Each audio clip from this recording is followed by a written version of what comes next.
Monica! I don't want to see you back here until you're ready to wake up and start doing things properly! Right now, you're a disgrace to my kitchen and to the Hotel de Boer name! It was an accident. I'm sorry, did you hear me asking for excuses? No, I'll do better, I promise.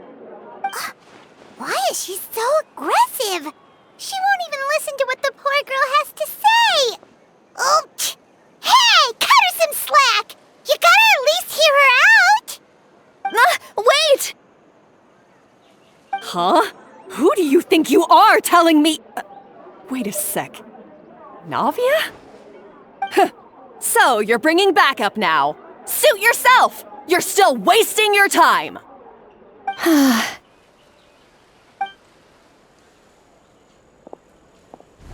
Savannah, is this how you always treat your staff? My staff is right. I'm the one in charge here now. And last time I checked, the Hotel de Boer doesn't take orders from the Spina di Rosula. Of course. How you run your kitchen is none of our business. But when a member of your staff is so overworked he becomes gravely ill, that most definitely is our business. We're going to stand up for him, whether you like it or not. Overworked? I've said it before and I'll say it again. If Fermont can't handle the job, then tough luck. There are plenty of other capable people I can hire instead. But Fermont can do the job, he just... Monica, back inside, now! Huh? But you said I shouldn't come back until... Just do as you're told, and not another word out of you! Come on, we have work to do! Wow, what a horrible person! Sorry. Looks like I've dragged you into some drama again. Her name is Savannah. She's the new head chef at Hotel de Boer. Ever since she took the job, she's been enforcing a brutal work regime and putting a huge amount of pressure on her staff. One guy was so overworked, he collapsed from illness. He's been bedridden for days, and he can barely even talk properly. I'm sorry. It's all my fault. I don't deserve to be a chef. At his family's request, the Spina di Rosula is trying to mediate on his behalf. We're not exactly making a ton of progress, as you saw. Savannah is adamant that Vermont's exhaustion and illness have nothing to do with her or how she's been running her kitchen. She's refusing to have any kind of meaningful dialogue with us. Our next thought was to talk to the other chefs at the restaurant and get a better idea of their working conditions. But with Savannah watching them like a hawk, no one has been willing to open up. And that's why I'm here, doing it the old-fashioned way. Camping out, watching, and waiting for an opportunity. Oh, shoot! It all makes sense now. Sorry. Paimon should have thunk before she spoke. Did Paimon ruin everything? Oh, no, not at all, Paimon. Honestly, the way she was laying into Monica, someone had to step in. I'm sure I would have piped up if you hadn't.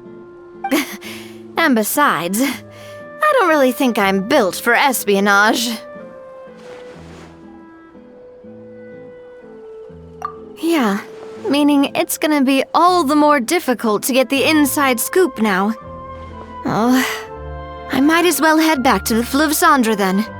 We'll need to come up with a whole new game plan.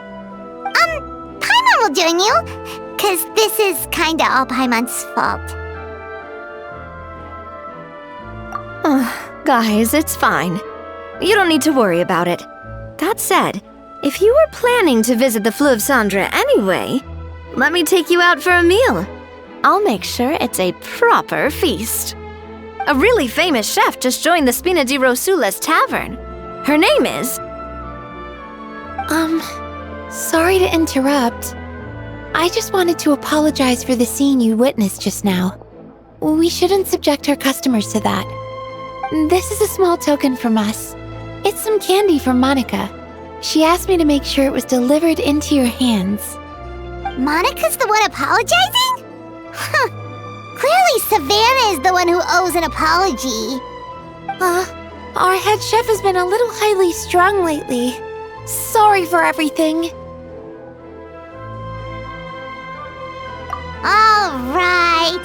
Since there's candy, Paimon will drop it. Not the candy. Thank you for understanding. We'll make sure to pass your feedback on to Miss Savannah. A little highly strung, huh?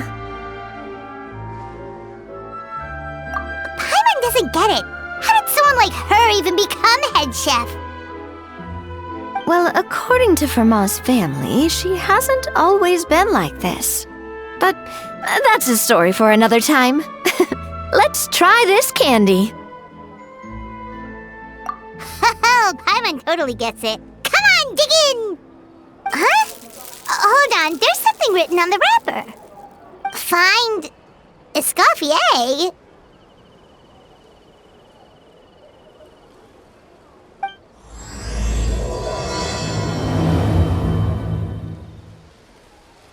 Escoffier? Could this mean... Huh? You know that name, Navia? Yeah. Let's stick to the plan and go back to the Flev Sandr for now. That's where we'll find Escoffier anyway.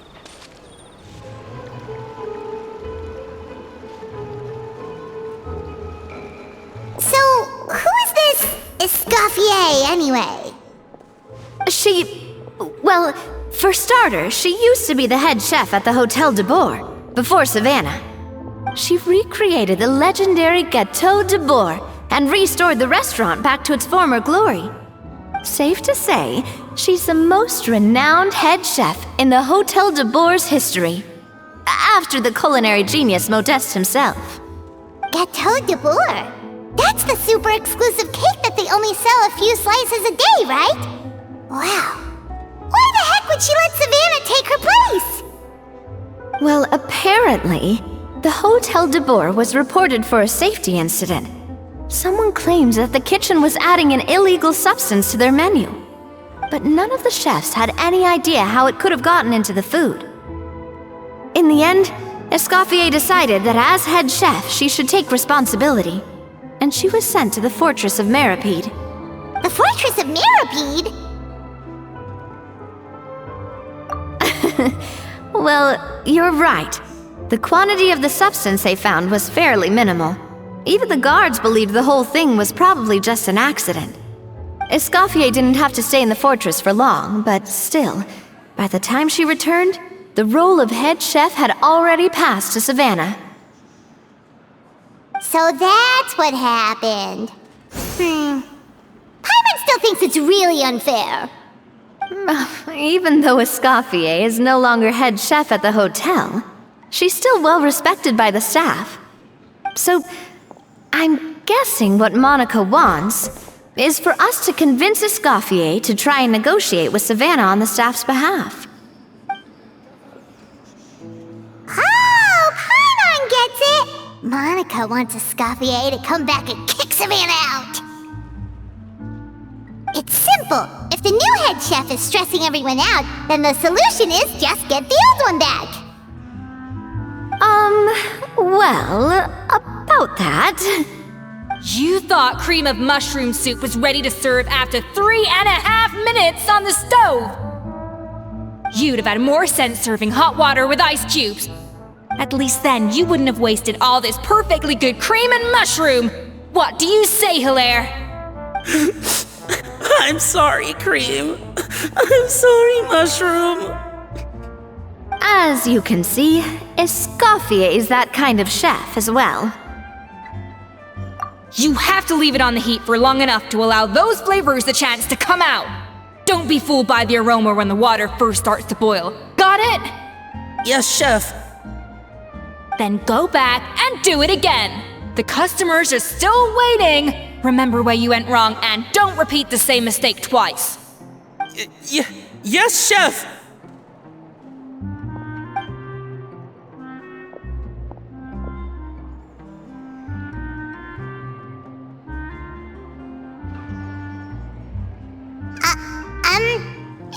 I swear! Waiting to be served? Sorry, we're pretty busy. I'm afraid you have to join the line. Oh, no, we're not here to eat. So you're not paying customers? Then I'm afraid the wait will be even longer. It's hard to talk to Escoffier when she's in the zone. Let's take a seat. We can catch up while we wait.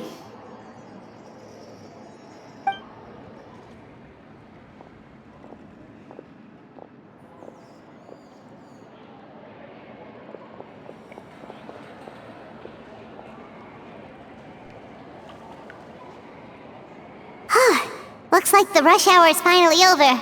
Is it always this busy here? These days, yes. I'd say business has tripled since Escoffier joined as temporary head chef. Well, in her words, the Hotel de Boer doesn't need her anymore. It doesn't look like she's got any plans to go back. I guess I'll be heading off then. Wait, take these home with you. We can't serve them now, and there's no sense in letting them go to waste. Oh, thank you, Chef. For what? Like I said, I just don't want them going to waste.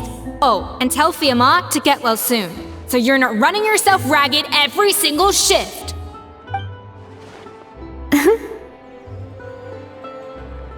Fiamma.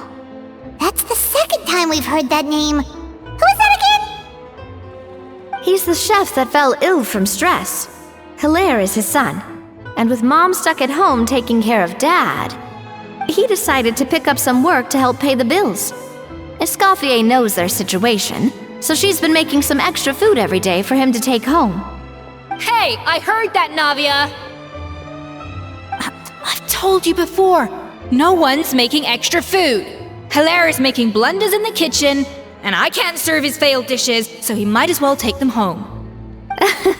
Yeah, failed dishes that just so happen to be nutritionally complete every single time. So, you two must be the world-famous traveler and her companion, Paimon, yes? Is there something I can help you with? Oh, so you know us already. We'll skip the introduction then. We're here to talk about Savannah. I certainly am. The Spina's headquarters are right next to the tavern. And I've lost count of the number of times Navi has come to pester me about it. But I don't work for the Hotel de Boer anymore. And being ex-head chef doesn't give me the right to interfere with that business. Besides, I'm the one who persuaded Savannah to take the job in the first place. What? Well, she was a much gentler person back then. A little timid, even. She wasn't at all confident that she was the right fit for the role. That's hard to believe. Are we definitely talking about the same Savannah here? Honestly, I do wonder if she's just emulating me. I mean, I'm not the most pleasant head chef to be around either. Anyway, suffice to say that given the history between us, it'll be tricky for me to tell her she's doing her job wrong without coming across like a huge hypocrite. Fiamma and the others probably think that Savannah gets it all from me. I wouldn't be so sure about that, Escoffier. Look at this note we got from Monica. She mentioned me. Whatever shortcomings you feel you have, it looks like Monica still trusts you. As for the others, well, how can you know what they think unless you ask them? Monica. Plus, it's not like we're asking you to storm in there and raise hell. We're only in the initial phase of our investigation. All we're trying to do is get the other chefs to open up to us. Oh, Monica. Oh, Monica! Escoffier? I can't believe her! Powdered sugar is supposed to be applied sparingly. Look at all that on the wrapper. It's thicker than the sole of my shoe. Unbelievable! I won't stand for this. She has to learn. Come on, we're going. Wait, so now she's, Let's go catch up to her. We don't want to keep her waiting.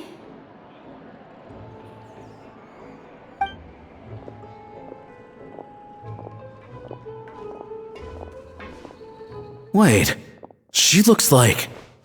Is that Escoffier? Escoffier's back? Yes! I've missed her cooking! I was just saying, Hotel de Bourg is nothing without her. You can't match Escoffier's talent.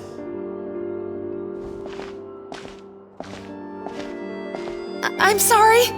I'm so sorry.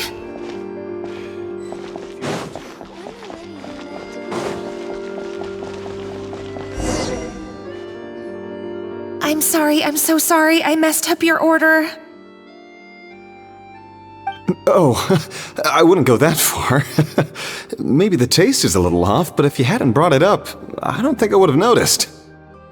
But, please, you have to forgive me or Chef is gonna... Okay, I know. I'll kneel before you. What the heck? Get up, Monica! Can't you see that you're just making your customer feel more awkward? Escoffier?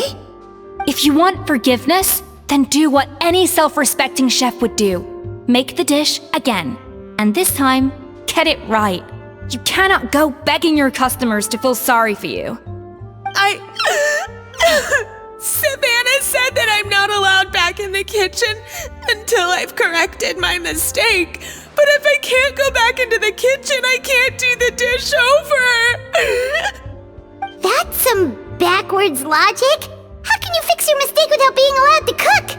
If this is what Fermat had to put up with, then no wonder he had a breakdown. We apologize for interrupting your meal, sir. It's fine. With my layman's palate, it's not like I can tell the difference anyway. I was actually quite enjoying my meal until she appeared out of nowhere and started apologizing. Gave me a bit of a fright, to be honest. Oh, well, it's because Chef Savannah tasted a bit of the leftover soup from my pot and then threw me out of the kitchen. Gosh, that's pretty strict. Has she always been that way? I don't recall things being like this when Escoffier was head chef here. I gotta say, you're all looking a little worse for wear these days. I mean, Escoffier was strict too, but I think the difference is that her criticism was more constructive, so you knew what you did wrong and how to improve, and we all knew that it came from a good place. Chef Escoffier was hard on us because she truly wanted us to reach her level. But these days, whenever we make a mistake, we just get told to wake up, get your head in the game, or just do it again. And it's only gotten worse since word got out that Chef Escoffier had started working again in the Fleuve Sandre. Monica, you don't need to call me chef. I'm not the boss here anymore. Yeah, but through no fault of your own. What happened back then, that wasn't on you, and all of us know that. That banquet was a huge event, and so many staff were involved every step of the way. With so many moving parts, there's no way of knowing how that lumiline ended up in the food we served. Lumiline? What's that? A new drug from the Fontaine Research Institute, produced from an extract of the lumitoile. Apparently it sharpens the senses, so they used it to treat people with impaired responses to stimuli. Oh, yeah, I've heard about that. They found out you can use it as a flavor enhancer since it stimulates the taste buds. Makes things pretty addictive. They also found that overuse can have mood-altering effects, and even lead to nerve damage. So it quickly ended up on the guards' list of controlled substances. Unfortunately, however, some food products containing the additive had already made it to the market by the time the guards banned it from the restaurant industry. Everyone knows that in all likelihood, someone probably just purchased a batch of contaminated ingredients by mistake. But you took all the blame. We all know why. You just didn't want to see this turn into a place where tensions are constantly running high, because everyone's suspicious of each other all the time. And now look at you.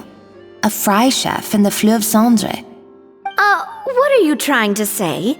Sure, the Spina's Tavern is no Hotel de Boer, but come on. It's not that bad, is it? Oh, the Fleuve Sandre, you say? Great! That's where I'm dining from now on. Monica, I'm very happy with my current job. And there's no changing the past. We just have to let bygones be bygones. Besides, at the end of the day, I was the head chef, regardless of whose mistake it was. Ultimately, the responsibility lay with me. If only Savannah was half the boss you were. I'm sorry? Do you have a problem with my conduct as head chef? No, chef. So, you do remember who's boss? Escoffier?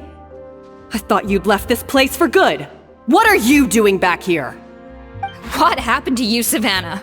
Why are you acting like this? When I turned this place over to you,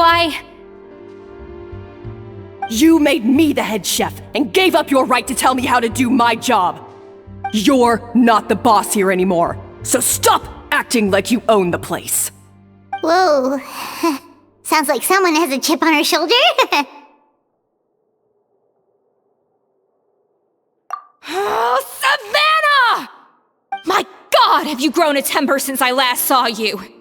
Have you put even half the amount of energy into improving your cooking skills, or are you still using the Pluie Lotus as an off-brand marcotte, thinking no one can tell the difference? That's none of your business! What happened to not storming in and raising hell? Ho ho! I was not expecting to see something this spicy as soon as Escoffier returned. Huh? Fan-Asian? Aye, miladies. Might I make a humble suggestion? Given that we have ourselves a tête-à-tête between chefs at the Hôtel de Boer, I dare say it would be de rigueur to settle this the traditional way. The traditional way? That can only mean one thing.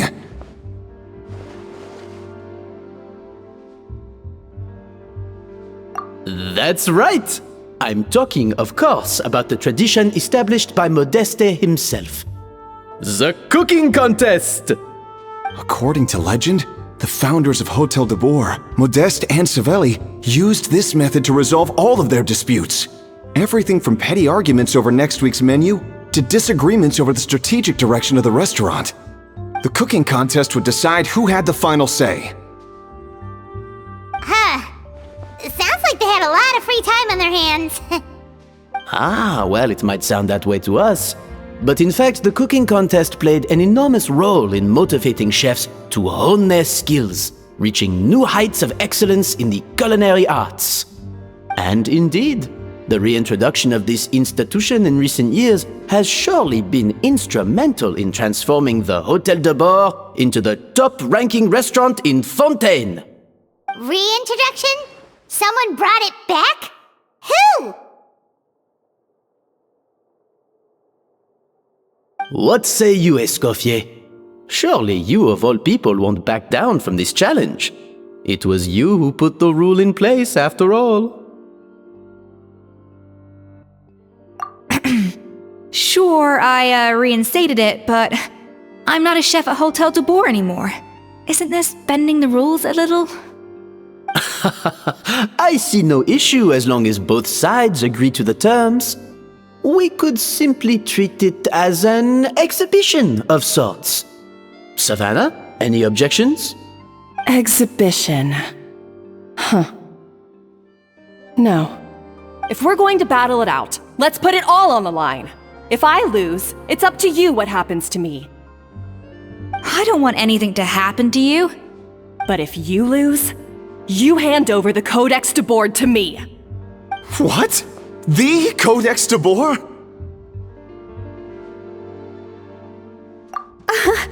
Only the legendary handbook written by the original head chef Modeste. It contains all his secret recipes, including Gâteau de Boer. It's the greatest treasure in Fontaine's culinary world, and only the present and former head chefs of the Hôtel de Boer have the right to read it. Present and former. Wait, but that already includes Savannah, though. What do you want that old thing for? You have your own copy, don't you? Don't take me for a fool. You know perfectly well what I mean. I want your copy, the original version, the one you took with you when you left us. I'm sorry, I must be missing something.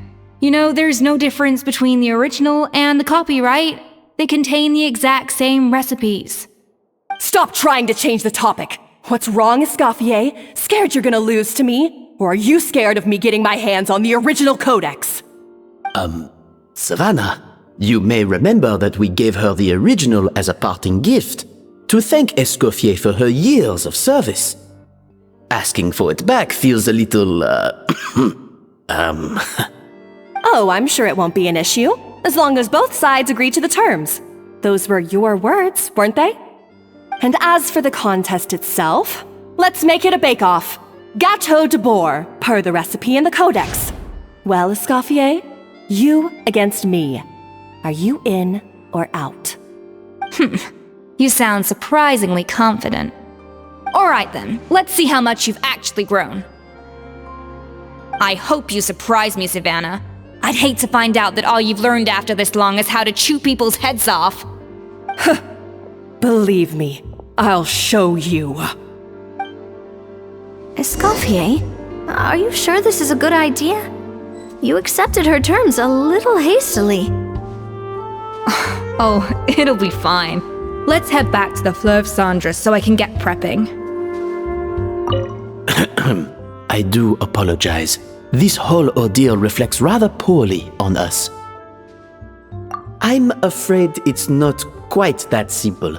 The Hôtel de Bord runs as more of a partnership, you see. It was founded by two friends, Modeste and Savelli, and it's been that way ever since. So, while I am technically Savannah's boss, it's not really my place to interfere with the business of the kitchen. To be perfectly honest with you, that's part of the reason why I suggested a cooking contest. If Escoffier wins, it would be the perfect opportunity for her to talk some sense into Savannah.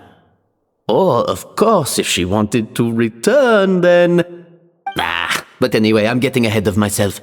Whatever the outcome, this contest will hopefully serve as a turning point for us. Please, pass on my best wishes to Escoffier. I must say, Savannah surprised me with her confidence. Does she really believe she can best Escoffier in the kitchen? I thought she was just blowing off steam when she first raised the idea to me. I can't believe I got to witness that firsthand. I only stopped by here for a quick meal. I definitely got my Mora's worth today.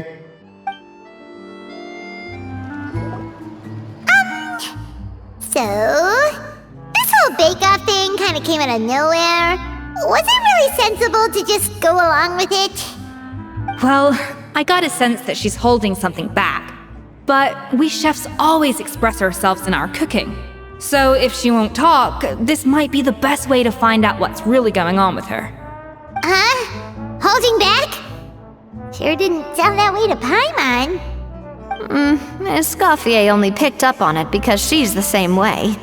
Always closed off, never letting you know what she really thinks. That's patently false, at least where your macarons are concerned. I've been nothing but truthful with you about the disgraceful amount of sugar you use. Okay, that's one case where you can keep your thoughts to yourself. Oh, that? Well, it's not so much a recipe book as a diary of Modeste's adventures. Back in the day, he and his good friend Savelli explored far and wide, partly adventuring, partly looking for new ingredients and developing new recipes.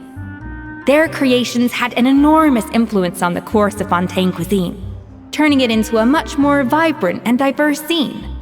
For instance, legend has it that the original Gâteau de Bourg was made using a special secret ingredient that Modeste discovered on one of his adventures.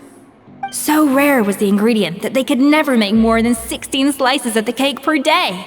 But everyone who tried it claimed that it was one of the most blissful and invigorating things they had ever tasted. Modeste and Savelli went on to found the original Hotel de Boer, which catapulted them to stardom in Fontaine's culinary world. Especially Modeste. He was hailed as a once-in-a-generation genius, and over time, the recipes from his adventure log became known as the Codex de Boer. Paimon's heard this kind of story before. Armed with the Codex, the Hotel de Boer took its rightful place as the finest restaurant in the land, serving those recipes for centuries to come. Something like that? What? No, of course not. Cooking is a constantly evolving art form. How could any restaurant survive if they only served food that was popular last century? Anyway, never mind centuries. Savelli and Modeste parted ways not even 10 years after their rise to fame. Then, Modeste passed away while he was still in his prime. And that was it. The end of the Hotel de Boer's heyday.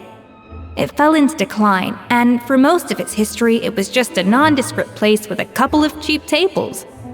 It's only in recent decades that it started recovering. Even then, it still took numerous relocations and changes of management before we finally ended up with Vanigem and the restaurant we have today. Oh! So the Codex really isn't all that, then. Paimon figured it was like one of those mystical books they have in Liwe's martial arts novels, where the main character learns all their secret powers from. Yes, well, that's fiction, and this is reality. You can't meet the tastes of modern diners by following some ancient recipes from a dusty old book. Case in point. Even the Gâteau de Boer they sell now is actually Escoffier's reimagination. Wait, really? Why though?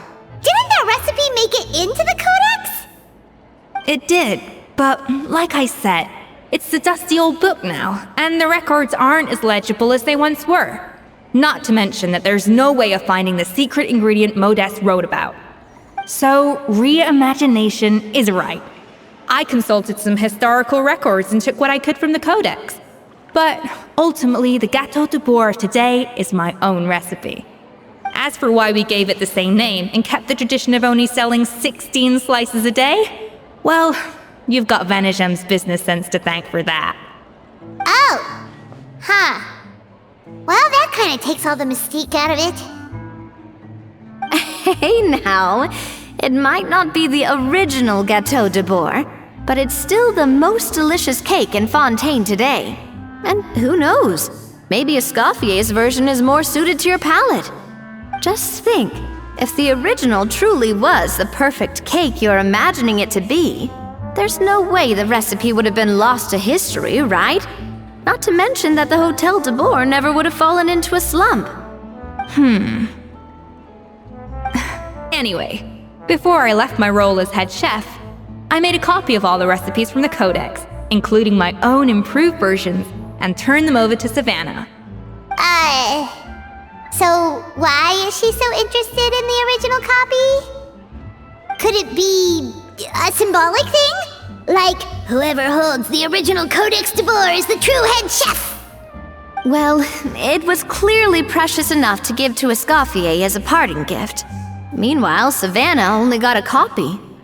Maybe from her point of view, it's like management doesn't truly see her as being worthy of the role. You think so? The only thing is, it was her suggestion to gift me the original in the first place. Well, a joint decision by her and Vanigem. But still. What? Huh. Guess she's had a major change of heart since she became head chef. Yeesh. Who knows? We could speculate forever. Better to just let our gâteau do the talking. It means besting her in this bake-off, and then getting her to explain herself, even if I have to beat it out of her with a spatula.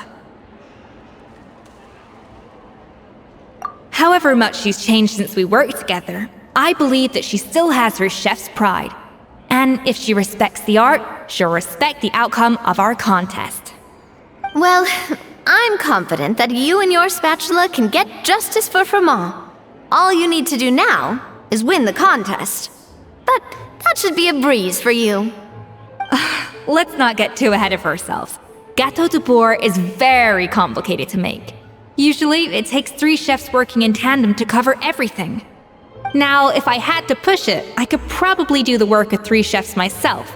But I'd prefer to play it safe if I can find a couple of assistants in time.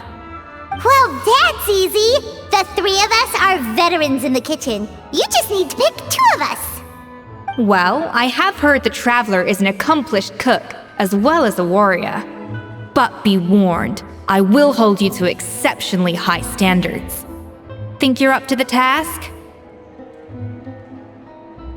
Oh, count me in too. I've spent weeks perfecting my macarons after your scathing review. Even if it means competing against the Traveler, so be it. I'll show you what I'm made of. Confident. I like it. Alright, let's start with some elementary mise en place. Show me your knife skills.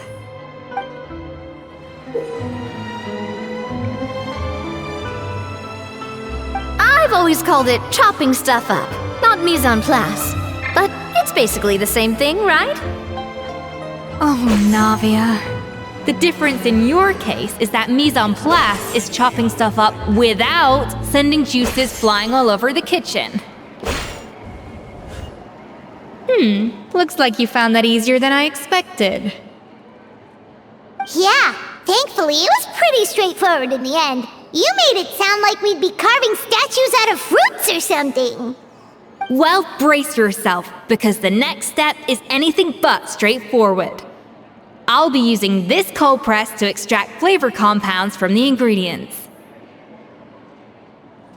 A kind of special food processor I got the Fontaine Research Institute to make for me.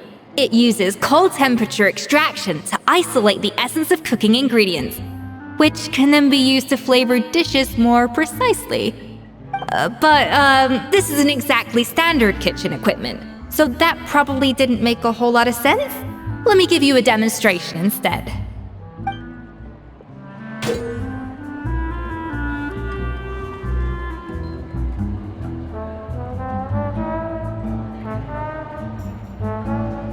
Custom-made equipment from the Fontaine Research Institute, huh? That's some pretty high-tech food prep. Mama's never used anything this weird before. Cool. Not weird.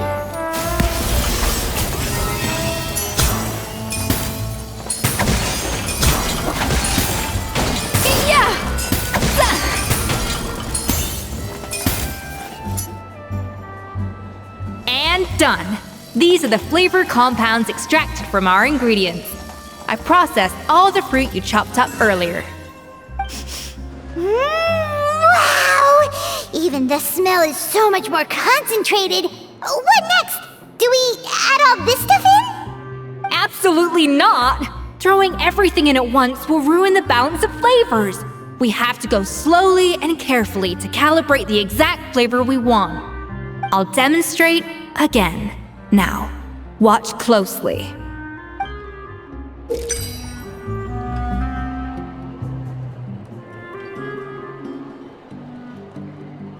Slowly and carefully. Not a drop too much, and not a drop too little.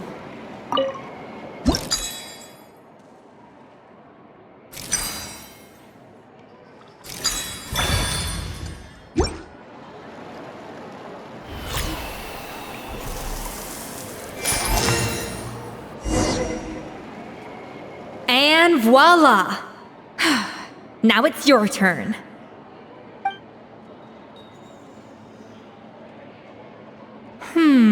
Not terrible. Considering this was everyone's first time blending flavor extracts, it could have been worse. But the Traveler's work was surprisingly good. Are you sure you've never done this before? You got almost perfect results on your first try.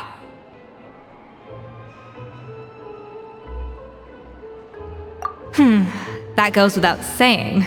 Still, credit where credit's due. You did well. Alright, now for the part I've been looking forward to. I want each of you to cook something from the Hotel du Bourg's current menu. I'll judge your submissions and give you a final score. That's right. The true test of your cooking skills is the finished product. It'll be good practice for the contest itself. Now get to it. Chop chop!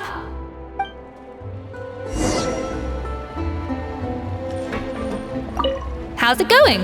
Have you picked a dish yet? Choose wisely. I expect you to present the most delicious thing on the menu.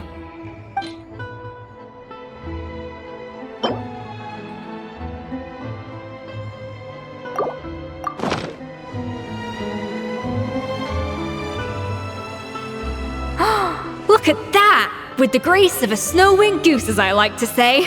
Now, let the grating commence.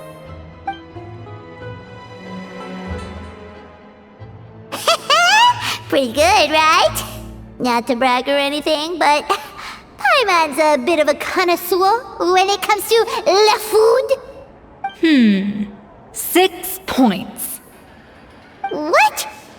Oh, well, fair enough. Paimon doesn't cook all that often, so as long as it's a pass. That's 6 out of 100. What?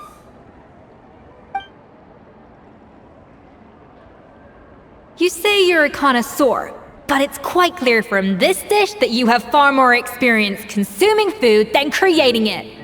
By that logic, I suppose you think listening to Lady Farina on repeat every day would make you an opera singer. Aww. Me next!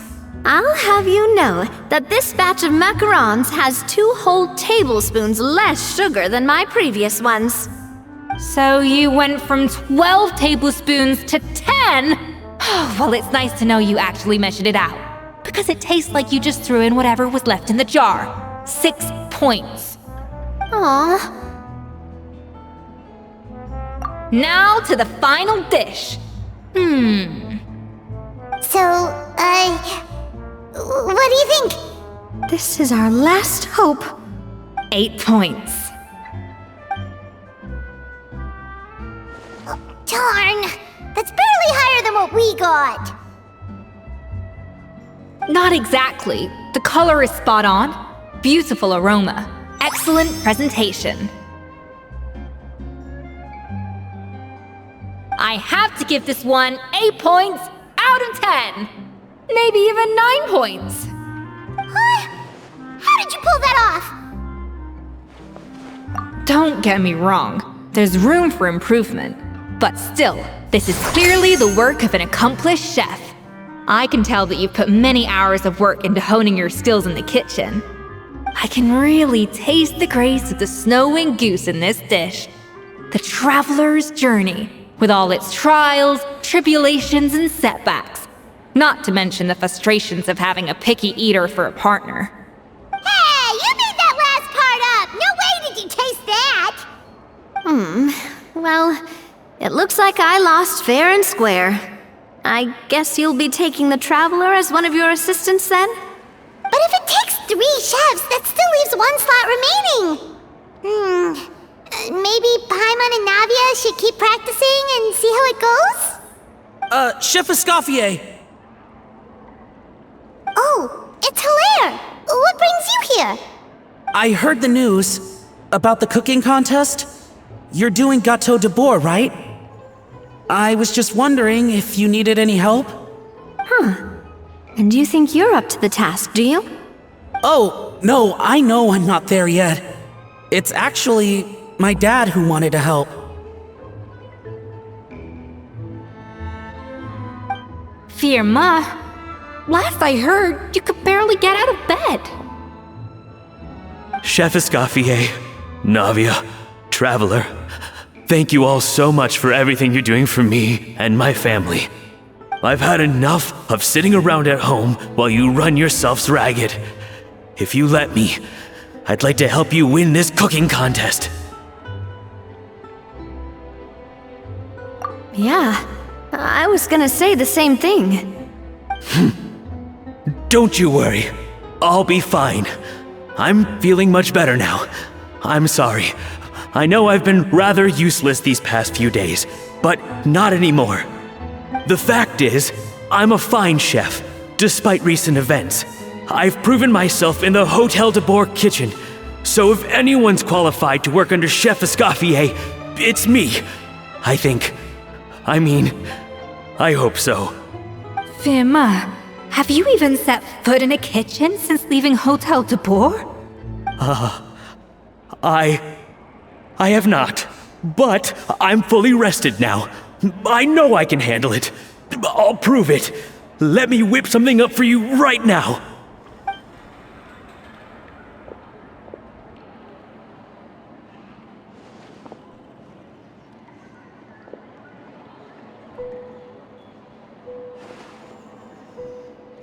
Huh? That's strange. Why are my hands shaking? What do you call this, Firma? I can't seem to grip my knife. Do it again! Again! Again! I... Hopeless. Get out of my kitchen yesterday.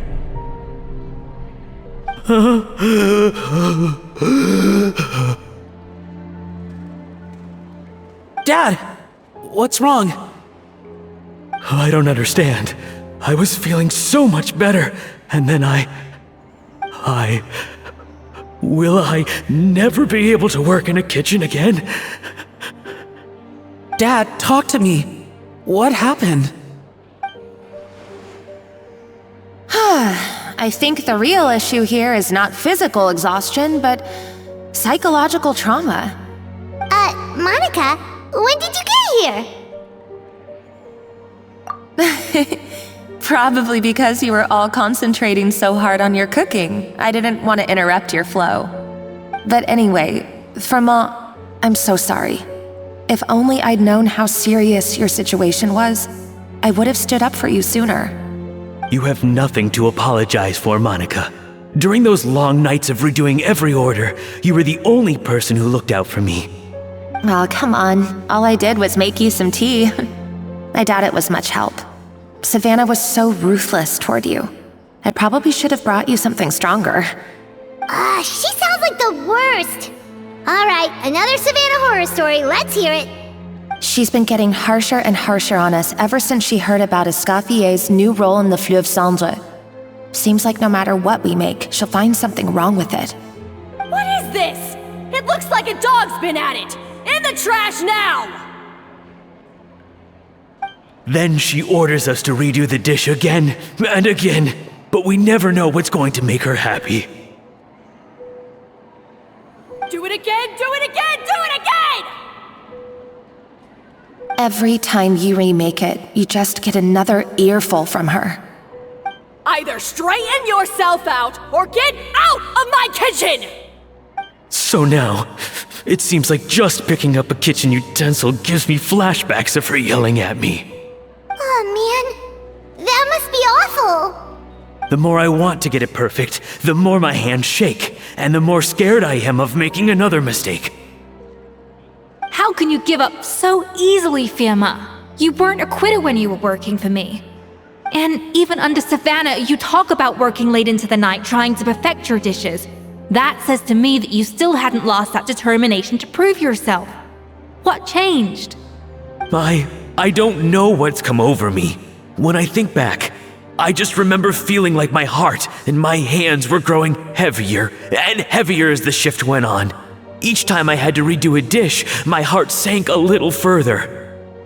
Maybe Savannah was right. Maybe I am just hopeless at this. Dad. I see. Well, it sounds like there are some deep issues at work here. Ones that won't be resolved by merely seeking compensation. I will win this contest, and after that, I encourage you to approach Savannah and talk this out.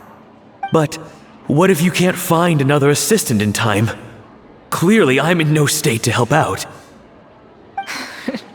You think being one person short will ruin my chances? Let's not forget, I taught you and her everything you know. Even if I had to go it alone, I would present the perfect gâteau. Oh, well, Paimon and Nadia will still keep practicing, just in case. And so will I. Yeah, and if worst comes to worst, we can always get the Spina di Rosula to put out an emergency call for chefs. There's gotta be someone out there, right? Actually, I thought maybe I could help. That's sort of why I'm here. What? Why didn't you say so? I was going to, but then... well, this is the first chance I got. You do this for us? Thank you so much, Monica. Alright, fine by me. But aren't you still working for Savannah? Joining the other side seems like a guaranteed way to put your future employment in jeopardy. I know, but it's alright. I've made up my mind. With the way things are, I can't keep working for Savannah much longer anyway. Unless I want to become the next Fermat.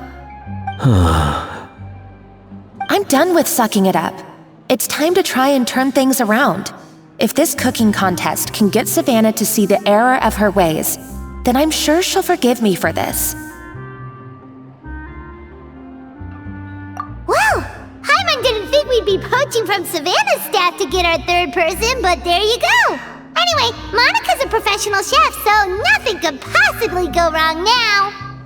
Great! Then it's settled. And to congratulate you all on making the team, I propose a Spina-sponsored meal to celebrate. Spina-sponsored? Wait, you mean I'm cooking? Well, I promised the traveler a feast in the Flёv Sandr. And I know how much you've been looking forward to it. Yeah! Feast, feast, feast! Alright, if you insist, then prepare for some of the finest food of your lives.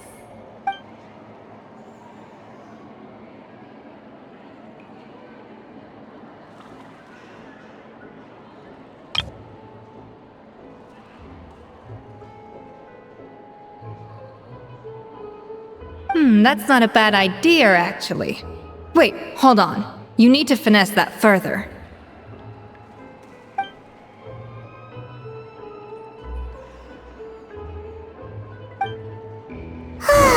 That was a dream come true. Hyman never knew Fontanian cuisine could be this good. I wish I could eat that all over again. It's not often that Escoffier goes all out like this. And it's all because of you, traveler.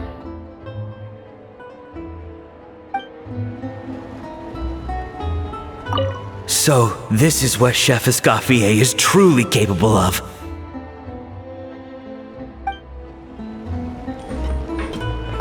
Wow. I don't know if I'll ever be able to cook as good as that.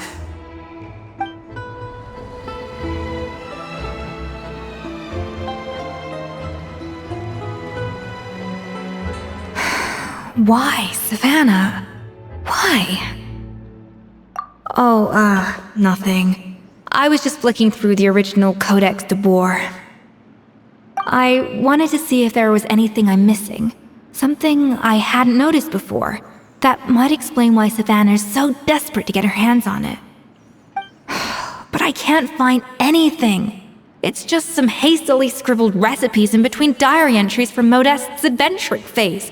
And most of it's not even legible anymore. The copy I gave her not only has all the recipes in full, but even includes my own private tips and notes from years of experience. Surely that's infinitely more useful than this old thing. Yeah, maybe. Still, it's just hard for me to imagine that the Savannah I knew would go to all this effort just to make a point. We were. At least I always thought we were. She was a little shy, but meticulous with everything and everyone she dealt with. She made a few mistakes here and there, but she was quick to correct them whenever they were pointed out. And she was always striving to improve as a chef. Those qualities are why I recommended her to replace me as head chef. I never imagined for 1 second that she'd cause Fiamma and the other staff so much grief.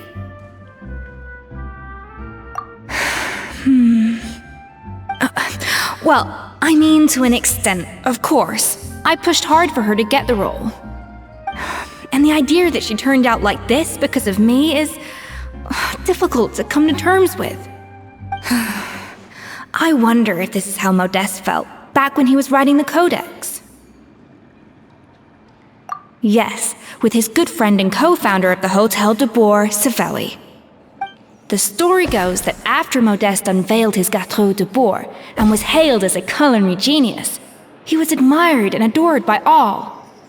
But his newfound fame slowly drove him and Savelli apart. Unlike Modeste, whose every new creation was an instant hit, Savelli seemed to face setbacks every turn. Doors that would swing wide open for Modeste would shut in Savelli's face. And with Modeste being whisked off to all manner of functions by his celebrity friends, he had less and less time to discuss the culinary arts with Savelli. People started gossiping about Savelli, and their relationship between the two gradually soured. Everything came to an abrupt end when Modeste, still in the prime of his life and still hailed as a genius, suddenly died from an acute illness. And that was it. They neither had a decisive split, nor got the chance to properly reconcile. Their story just came to an end. One rumor had it that Savelli actually killed Modeste out of jealousy, even as the latter was hoping to make amends. Unlikely. It's a popular theory, but there's no real basis for it. At least there are no records of Savelli ever being convicted of a crime. Still, beyond a point, there's no way of knowing what truly happened in the past. All we can do is try to make sure the present doesn't quite go as badly. And that's why I have to win this contest tomorrow. Then get the truth about everything that's been going on, even if it means cracking her open like a nut. Really? Well, I like the confidence. Don't let me down tomorrow, then. You better bring your A game.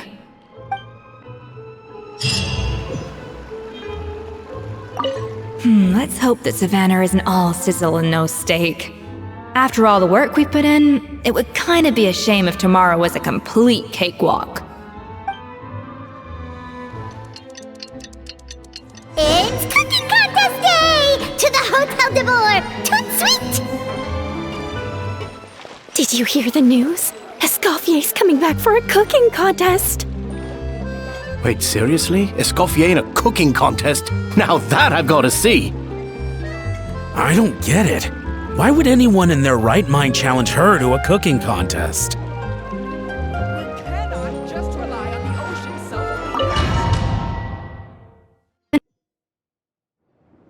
Mesdames et messieurs, welcome one and all to the Hotel de Boer and to this most exciting of cooking contests! Savannah, I've brought the original copy of the Codex you asked for. Monica? Huh. In the interests of fairness, this contest will be conducted in a double-blind format. Once the dishes are complete, they will be sent to the back of the kitchen where they'll each receive a label. The labels will be placed out of sight underneath the plates, only to be revealed after the judges have sampled them and reached a final verdict. This is to ensure that no one will know which dish is made by which contestant. As one of the judges, I promise to be fair and impartial. When my meal got interrupted yesterday, I never thought this is how they'd make it up to me. Getting a seat on the judging panel is a pretty sweet deal. Both contestants have taken their positions. Then, without further ado, let the Hotel de Boer cooking contest commence!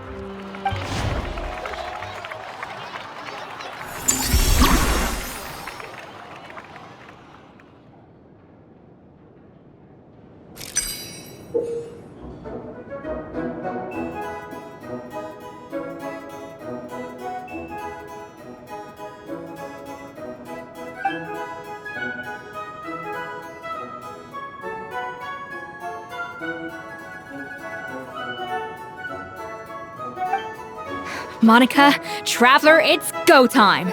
Let's do this. Even the best chef in the world can't flavor their food without prepping the flavoring, right? Alphonse! Gaspar! get to work! Do not disappoint me!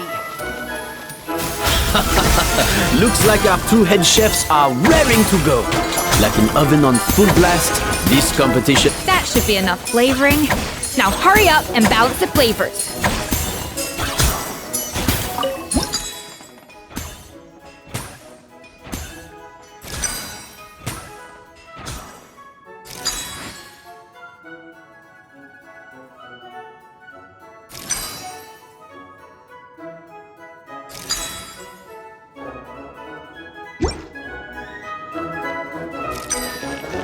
A little amuse-bouche!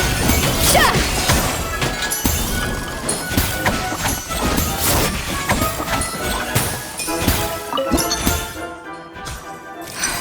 Stay calm, Escoffier. There has to be a way to balance the flavors.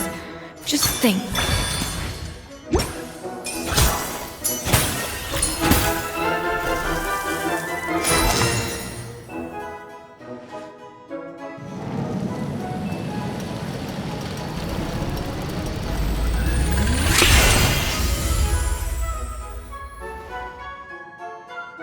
Come on, Escoffier! Come on, traveler!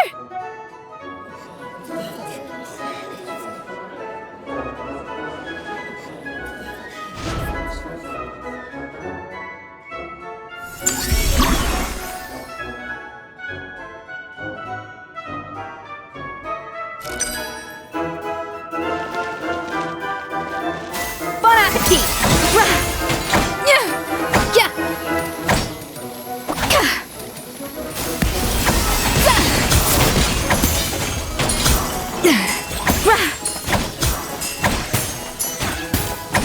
Alphonse! What are you playing at? That's not how I...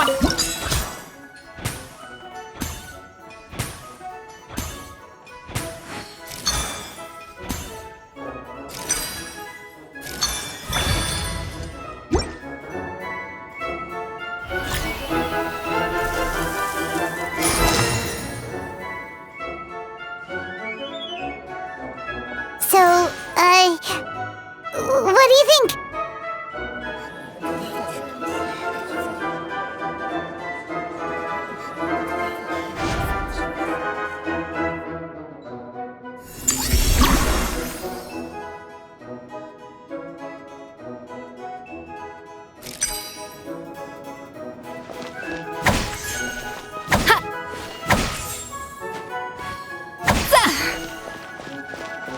A dash of frosting!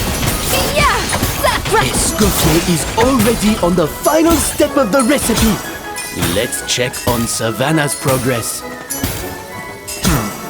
I think this flavor profile is still a little bit off.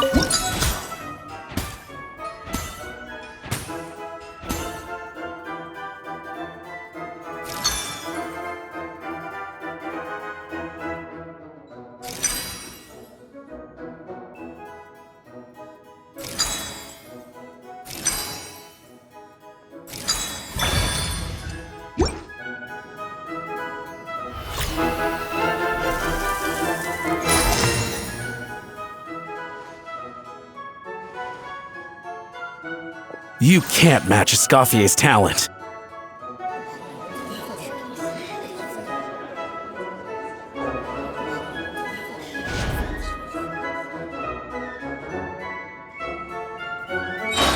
I present to you Gâteau de Bourg.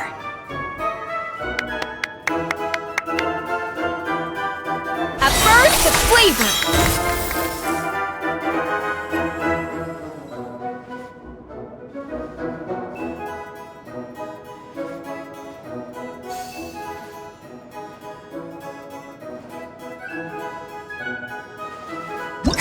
That went just as I expected.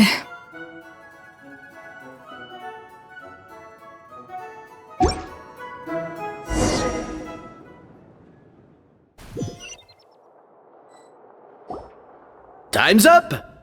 Contestants, please take your dishes to the back.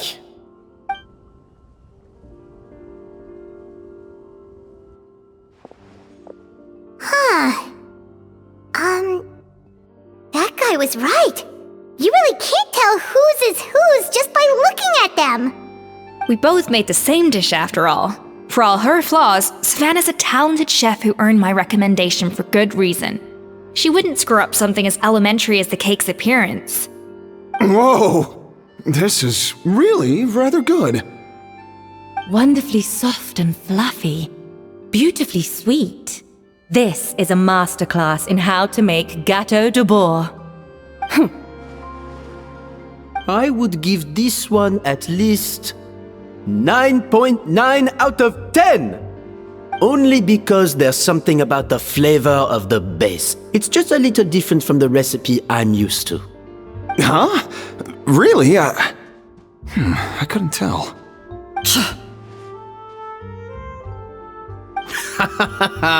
Alright, on to gâteau number 2. I haven't had a single bite and already this aroma is a delight to the senses. I have a feeling that this gâteau will be a gâteau for the ages. How exciting! I'm gonna dig in.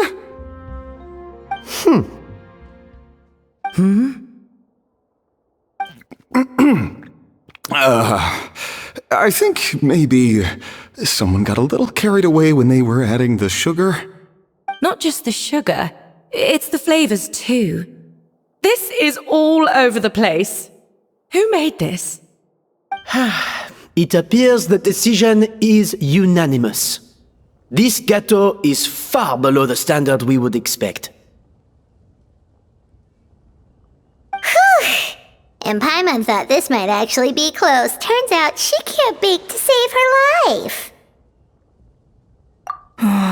Something's not right here. Savannah may not be perfect, but no way is she this sloppy. I can now declare that the creator of the first gâteau has won this cooking contest. Now, all that remains is to turn the plate over and reveal the chef's name underneath. What? It's Savannah? No! That's impossible! Hey, Savannah! You cheated, didn't you? You cheater! What did you do? Oh, you swapped the plates, didn't you? Well, someone's a sore loser. These cakes went from the oven to the judge's table without me ever laying a finger on them. And everyone here can attest to that. It was Vanejem's staff who labeled them in the kitchen. If you're looking to accuse someone, why don't you start with them? Isn't it more likely that Escoffier's lost her edge? Oh, or maybe her assistants let the team down. You take that back! Judges, we demand a rematch.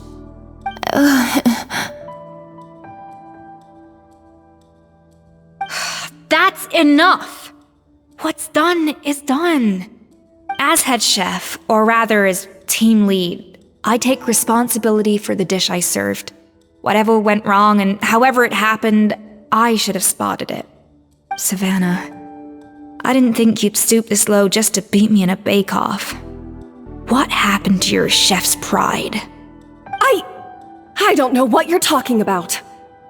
If you want the Codex de Bois that much, you can have it. Scoffier, no! But you must promise me that you'll apologize to Firma and compensate him for everything you put him through. It's a little late to be negotiating terms. The contest is over and I won. That means you owe me the Codex, and I owe you nothing. Look, Savannah, you may have fooled everyone else, but can you really fool yourself? What I'm offering is to accept defeat without looking to expose what you've done.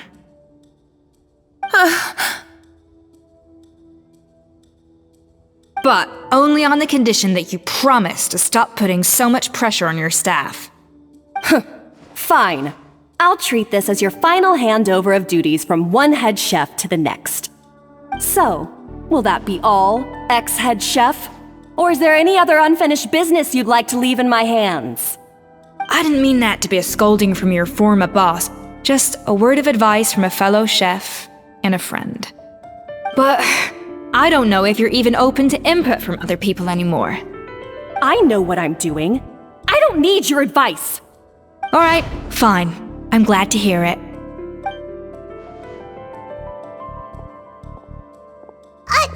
Escoffier? The Codex de Boer! Finally. Now, at long last, I will succeed. Escoffier? How could you let her get away with this? Yeah! The Codex is a souvenir of your time here! Doesn't that mean anything to you? It's alright. It was just a bake-off, not the end of the world. I'm already over it. Besides, it's not all bad. She agreed to compensate Firma. That's mission accomplished for the Spina. Honestly, if I'd have known that giving her the Codex would solve everything, I'd have just done that in the first place. I mean, why bother with the whole cooking contest? It's such a waste of time and energy.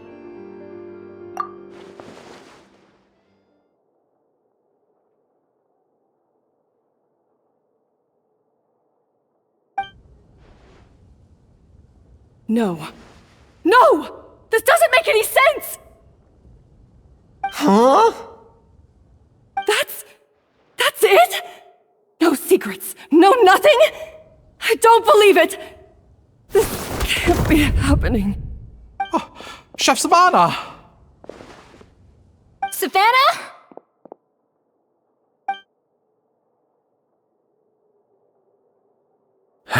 It's nothing life-threatening. Just a lot of pent-up stress and exhaustion. Oh, I knew it. Pent-up stress? The truth is, however hard she might be on the rest of us, the person she puts the most pressure on is herself. Yes, there are nights when she makes us redo things over and over into the wee hours. But for her, it's every night. She'll hide herself away in the kitchen, working on new techniques and recipes, and only realize how long she's been at it when we come to work the following morning. But why? Why would she do that? Our best guess is, she doesn't want to be seen as less of a chef than Escoffier. And there it is. Even so, that's no excuse for taking her anger out on the rest of you. Yeah, and it's definitely no excuse for cheating in the cooking contest. About that, we honestly have no idea how she did it. We were focused on our own work the whole time, like she asked. Leone and Algalia were the ones I tasked with labeling the cakes. I've already spoken to them both. They're at a loss to explain it too. Not to worry. Come on, join me downstairs. I'll interrogate the guilty gâteau myself.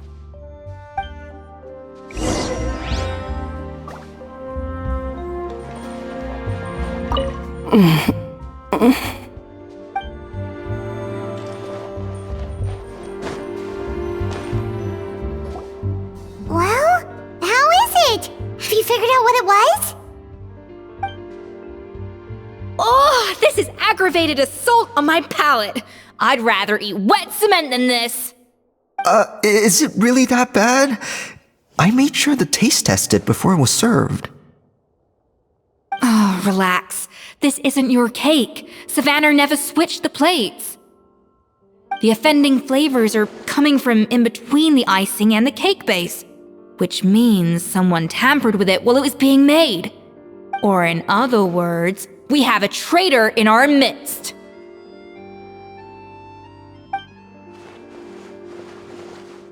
I'm sorry. I was forced into it. It was Chef Savannah. She said if I didn't cooperate, she would... Calm down, Monica. I've already accepted defeat. And if I wanted retribution, I would have brought this up when the results were announced. Whatever's going on with you, just spill the beans. There's no need to hide it.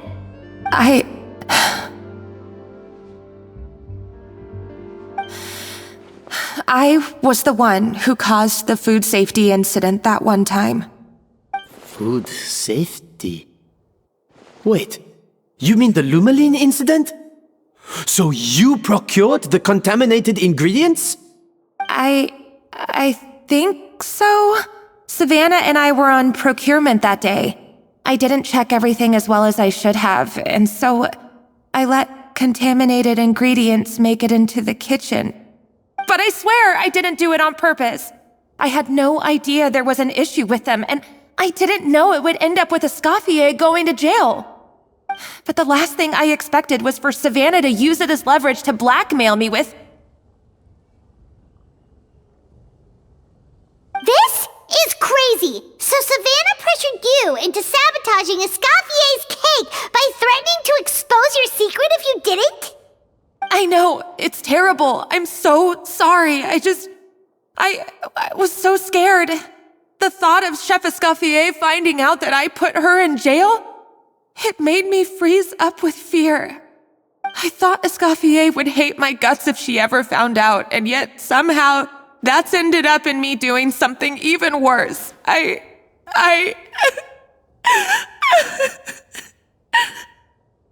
Seriously? All this fuss over a little slip-up? Huh? Firstly, it's not like I got a life sentence. I did my stint at the fortress, and now I'm out. And secondly, I had my own reasons for leaving the Hotel de Boer. This wasn't the only factor. So, you don't need to feel ashamed or frightened or anything like that. Any more than you need to add butter when you're pan-searing foie gras. You mean... you forgive me? Oh, well, I'm not saying you don't have to take responsibility for your mistakes. You should tell Vanagem to mark down your performance for the past few months. Then do some digging and find out exactly where those contaminated ingredients came from. Sure, you've made mistakes, but now's the time to fix them. Understood? Understood.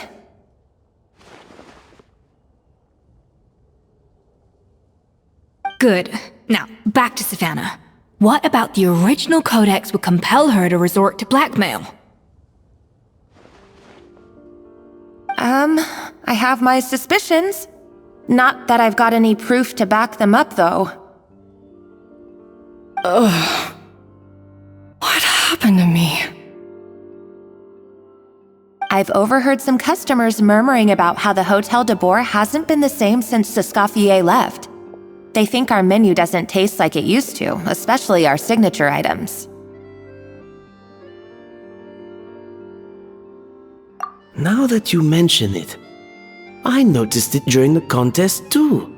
I couldn't put my finger on it, but the flavor seems subtly different from how it used to be. But the difference was so small, I'm sure no one would notice it besides our most loyal customers and true dessert connoisseurs. Still, as head chef, it's easy to see why Savannah would get so hung up on it. So many times I've seen her make the cake base over and over again, late into the night, determined to match Escoffier's version. But something's always slightly off every time. Yeah, I've noticed that too. Never really gave it much thought, though. Thinking back on it now, it's clear that Savannah's been in a downward spiral ever since Escoffier left. She wants to prove that she can fill Escoffier's shoes. That's gotta be the reason. But after countless setbacks, she's getting more and more unhinged. And at some point along the way, she switched from doubting herself to doubting Escoffier. Doubting Escoffier? For what?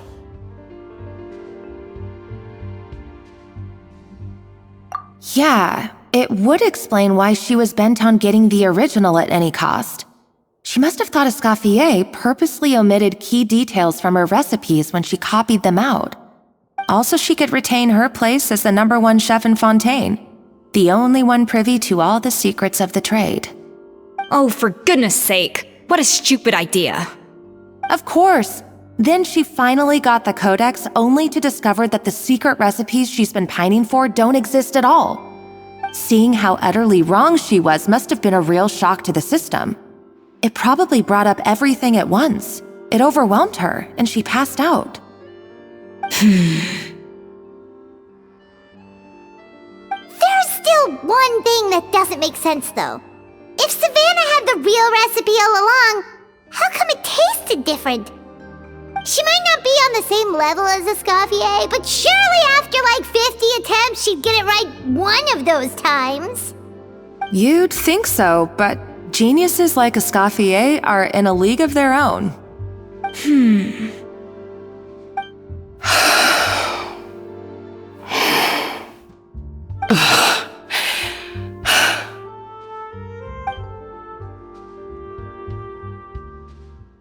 New head chef, you say? What's her name? I don't think I've heard of her before. I wonder, can the Hotel de Boer keep its edge without Escoffier at the helm?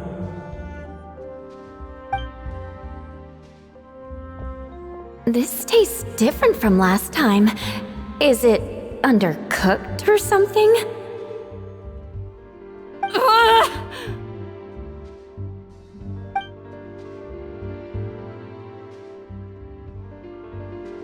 Take this. It's a copy of the Codex de Boer. From now on, you will be its keeper.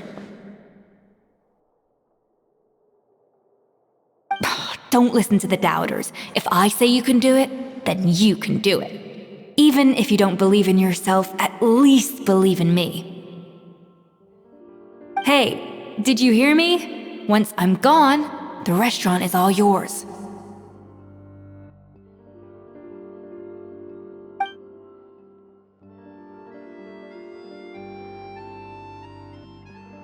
All this time, I've been blaming other people, but maybe I'm the problem. I sincerely apologize for putting everyone out. Savannah's awake now, but I don't think she's ready to speak to anyone yet. Let's give her the day to calm down. I'm sure you'll have the chance to talk everything out tomorrow. In that case, I'll go and update Firma and his family. I wonder what he'll make of all this. So, we'll come back tomorrow then.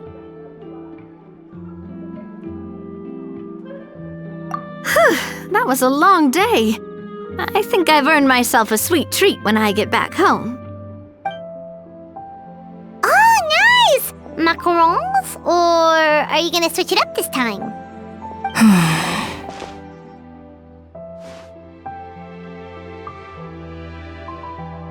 Traveler, how much do you know about the snow-winged goose?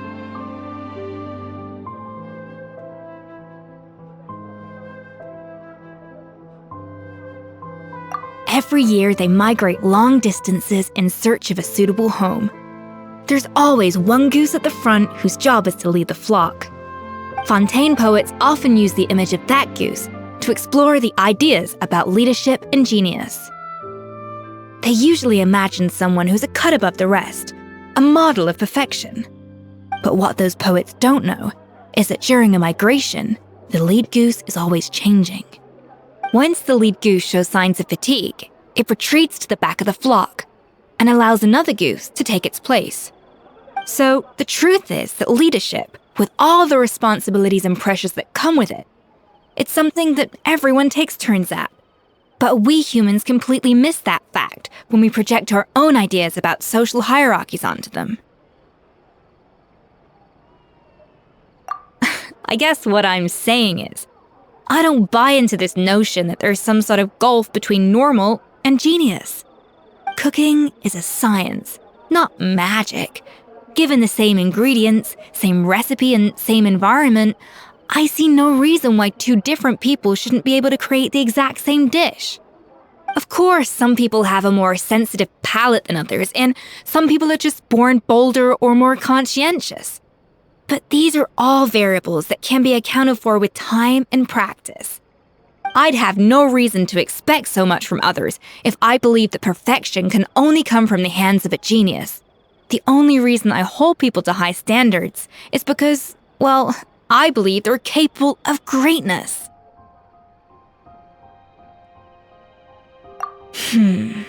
Okay, I've made up my mind. I'm gonna get to the bottom of why Savannah failed. And come tomorrow, I'll give her the scolding of her life, pointing out all the mistakes she's made along the way. Then she'll finally see the error of her ways.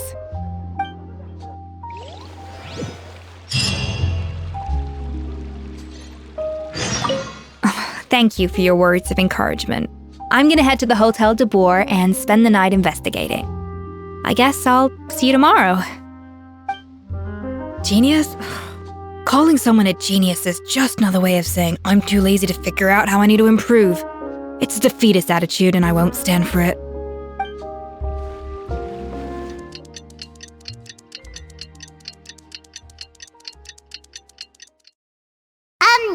Why are we here so early? Our meeting with Van isn't for a while. Check on her? Why? What happened? Oh no. Escoffier, are you alright?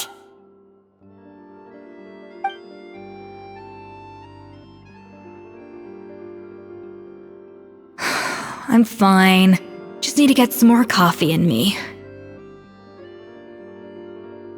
Huh? What happened to my coffee? Did I really drink it all?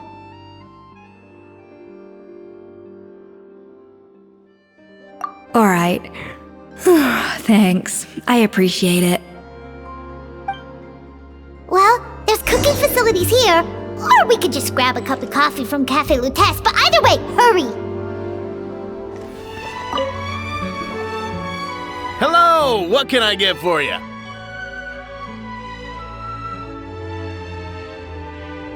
Sure thing. We're here to go.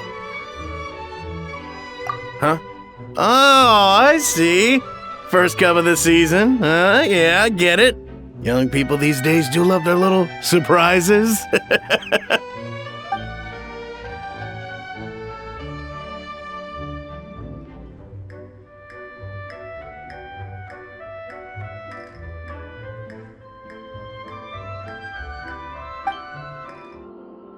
Coffee. Need coffee.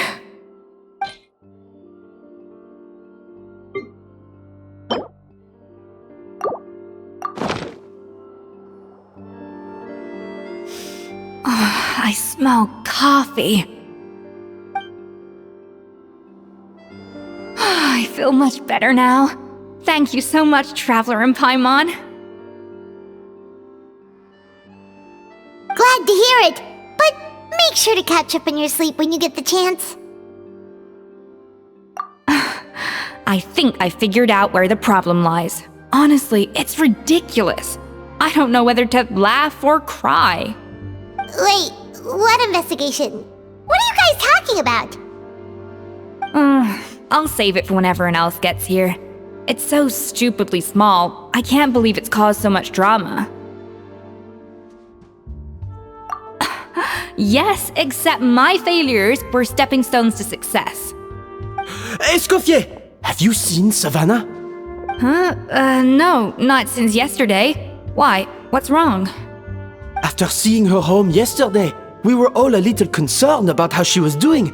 So, I dropped by her place early this morning to check on her. Only to find an empty house with the doors wide open. I left Alphonse and the others to keep watch at her home, while I checked the Hotel de Boer. I'm worried something bad might have happened. If she's not here, then where could she be? Boss, Escoffier, bad news. Alphonse? You're supposed to be keeping watch at Savannah's house. We were, but then, just after you left, we found this stuff in her house. Oh, looks like a map with a bunch of random places circled. What does it mean? Wait a second. This feels familiar. I'm sure these places are all connected somehow. Of course, from the Codex. They're all places that Modeste explored on his adventures.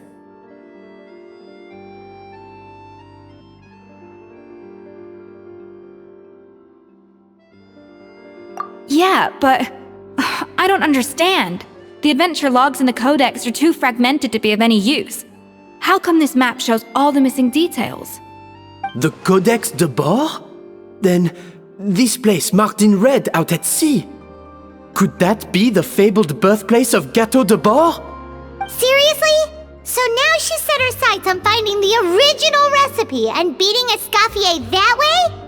Geez, Savannah. Anything to overcome a gâteau plateau, huh? Ugh, idiot! Does she have a death wish? Those ruins are thousands of years old. Hold on, there's more. Besides the map, we also found these letters.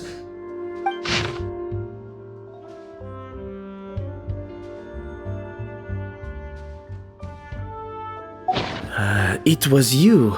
You let the Lumaline through, didn't you? It sounds like a threat letter. Does this mean that Savannah was responsible for the safety incident? And not Monica after all? Retrieve the codex by any means necessary. So the cooking contest and the cheating. Someone else was behind her pulling the strings? She's keeping the true recipe to herself. Ugh, this is all such a mess. Paimon needs a second to process this. First, we thought that Savannah forced Monica to cheat in the cooking contest. But now, it turns out that someone else forced Savannah to force Monica to cheat?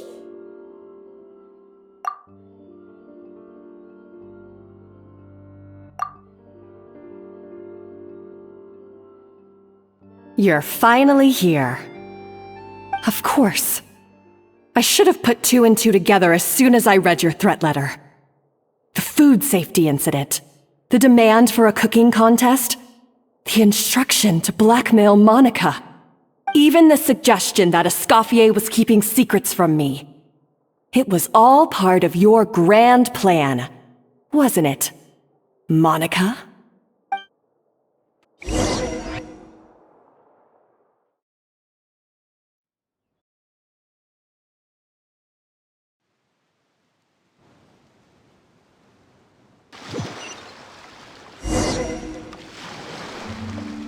We should be getting close to the spot marked on the map. Of all the stupid things she's done, this really takes the cake. The moment we find her, I'm gonna curse the living daylights out of her.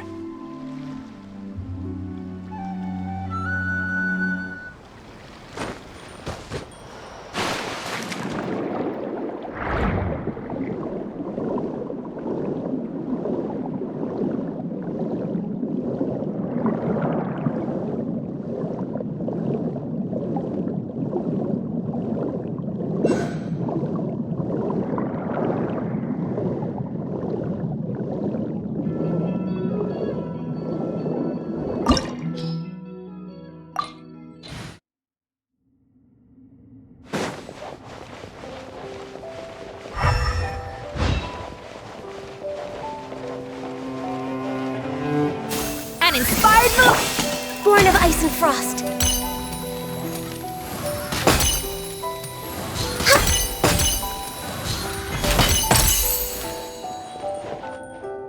No touching!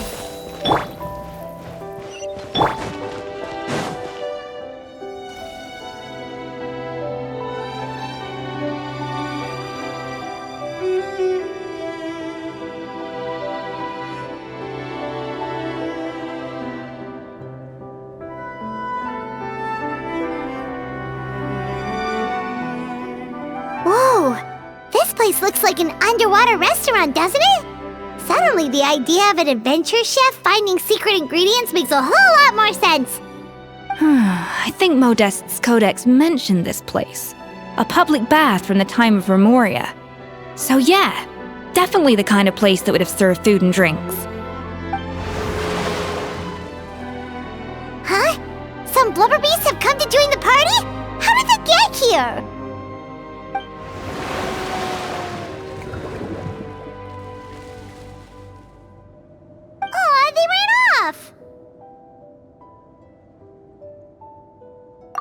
That could be easier said than done. Something's blocking the entrance. Well, did Modeste mention it in his adventure logs by any chance? They must have gotten through somehow. Good point. Yes, that's right. It's coming back to me now. We prepared a banquet for our shy little guests, and as the food flowed away on the current, they broke into a joyous chorus, and the path opened to us. We have to feed the blubber beasts? With what? There's nothing here besides rocks, romaritime flowers, and lumitoile. See, this is why you should always bring snacks. You never know when you're gonna need them. Now we have to head all the way back to shore and grab some. There is no time for that. Romaritime flowers and lumitoile will have to do. They may not look appetizing to us, but who knows? They could be blubber beast delicacies. Wait, we're seriously gonna try this?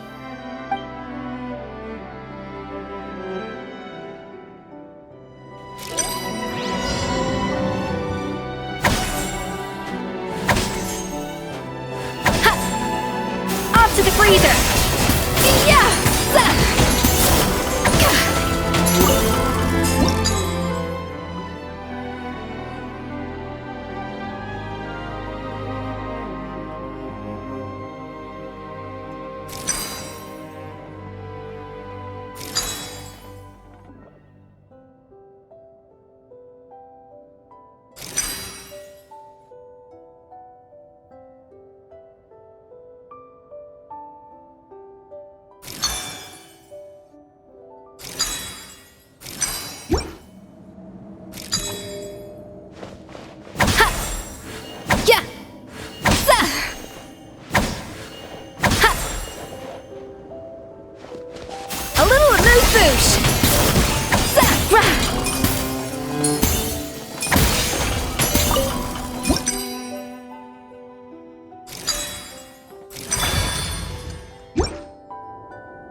Beasts or not, are we sure this stuff is edible? Trust me, they'll love it. Oh, good question. If we try to put them in the pool, we'll probably just scare them off again, and who knows how long they'll be gone. Yes, we can't afford to wait for them to double back. Oh, what was it that Modeste said again? Something about the food flowing away on the current.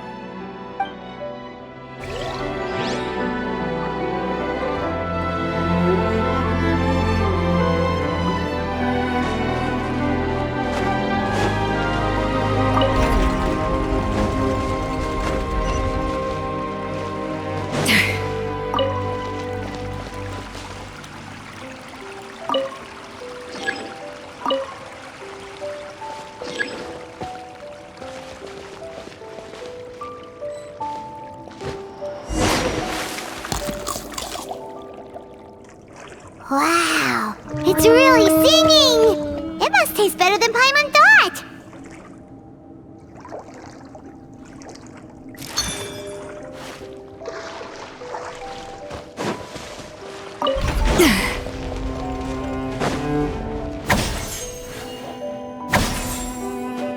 Yeah!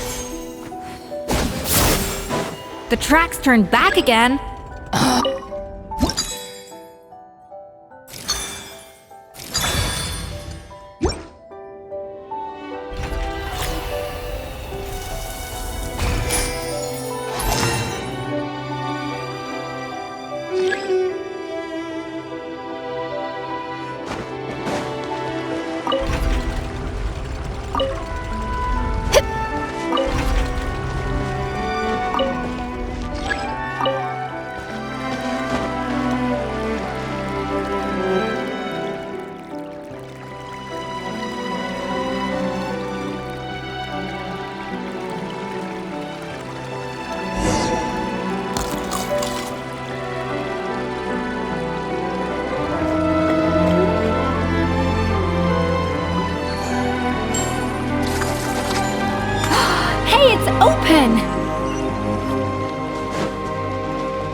Hey, give me your water.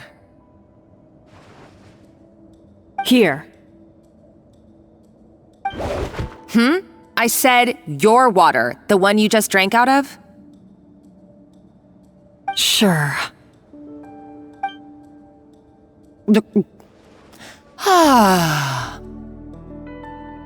All those years slaving away under Escoffier, and then you. Today, it's finally paying off. Not only have I found the ruin that Savelli kept hidden, but I also get to boss you around like my little lapdog. Hey, go scout ahead for me. If we need to do any more blast tunneling, I want to know where to lay the explosives. Did you not hear me? Get going. Why don't you do it yourself? Oh, when did you learn to fight back? You're always so compliant when I give you instructions by letter. That's because you threatened to expose me for the Lumiline incident. I swear, if I'd known what you were planning, I'd never have... Ha! Don't be so self-righteous. Admit it, you've always been jealous of Escoffier. That's why you lapped up everything I told you. You were terrified of her finding out about your part in the Lumiline incident, and you resented the way her reputation hung over you. So you jumped at the chance to convince yourself that she was the villain, that she deliberately hid her secret recipes from you just to hold you back. It was the only excuse you needed to justify getting back at her. First, idolization, then jealousy, suspicion, and self-deception. That's what this comes down to. It was the same story with Savelli and my ancestor. He offered Modeste his friendship only to murder him out of vanity. He promised to explore the world with him, only to later destroy all records of their adventures. It's a miracle I even found this place. You have no idea the countless hours I spent piecing it all together. So you see, you're no better than Savelli. If you can't beat him, betray him, right? I am no Savelli, nor will I ever be. Oh, put a lid on it. You really think you can absolve yourself of your vindictive and jealous behavior now? Just because you finally realize that Escoffier never kept any secrets from you? You didn't show any remorse when she left, or in the cooking contest. Why start now? You have no right to redemption. You're right. I don't deserve her forgiveness. But I am done being bullied into submission by you! Ooh, feisty. But you should watch your tone. Talking to me like that could get you in big trouble. I somehow doubt that. Since I poisoned both our water bottles. What? Ever since I learned the truth, I've been biding my time, waiting for this moment. You've played me like a fiddle for so long, and now this is payback! But you drank it too! It's what we both deserve. This is the price we must pay for betraying Escoffier. You'll die here with me, Monica! You.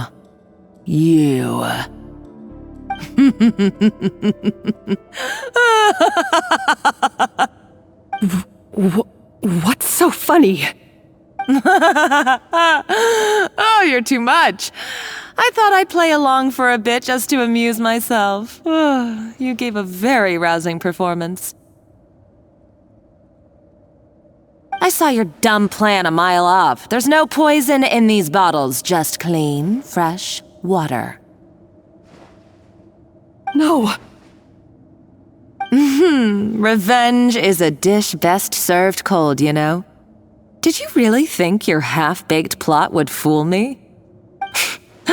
You're a lousy chef, and you make a lousy villain too. A complete waste of space. No wonder you never amounted to anything. Everything I ever did was a failure. And now, I failed again, for the last time. Hey, why don't you try your hand at being a comedian in your next life? You got a good laugh out of me. But now the show's over. You should have just done like I asked, Savannah. All I wanted you to do was scout the ruins for me. But you had your chance, and now it's time to say goodbye. Stop right there! Let her go, Monica! We've got you surrounded! Escoffier? Ugh, looks like I'll have to keep you around for a little longer. You can't! Stay back if you want her alive! Escoffier and the Traveler. I can't take you both on in combat, but if you so much as flinch, I can end Savannah's life in a heartbeat.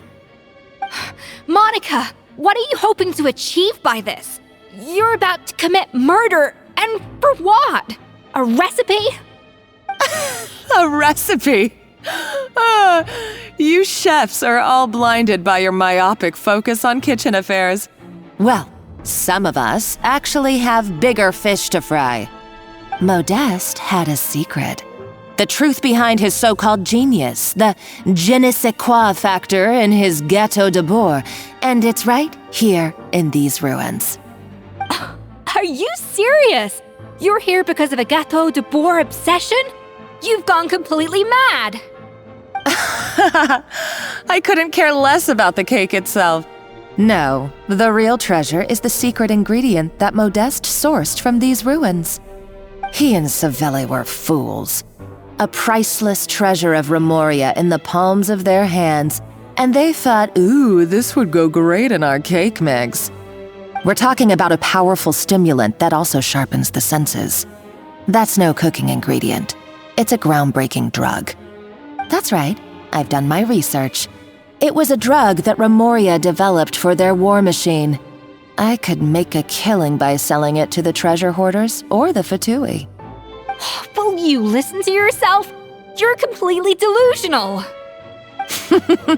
My eyes are wide open. Just wait till I get my hands on this treasure. You'll see what a fool you've been.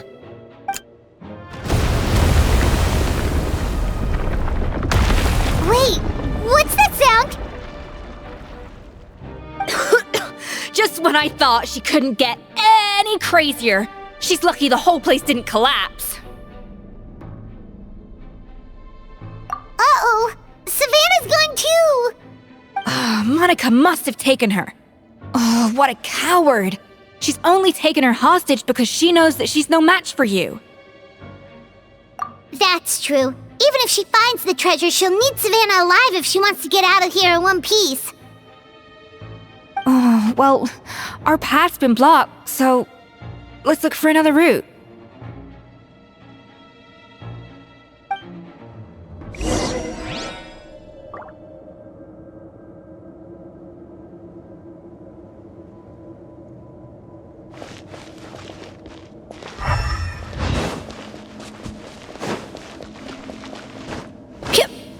The water looks pretty deep here. Maybe it leads somewhere.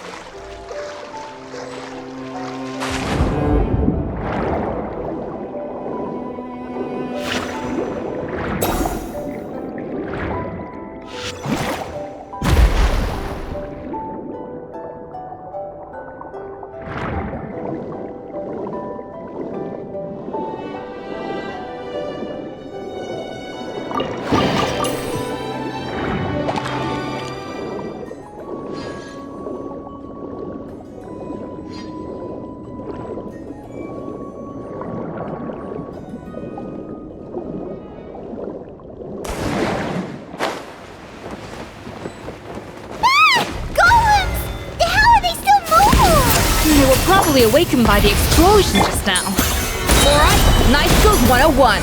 Time for some rough chopping.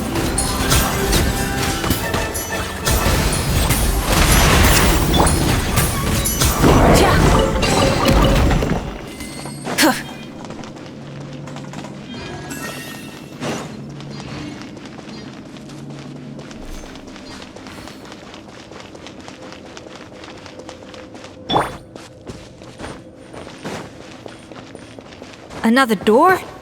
Guess we need to prepare another feast for our guests.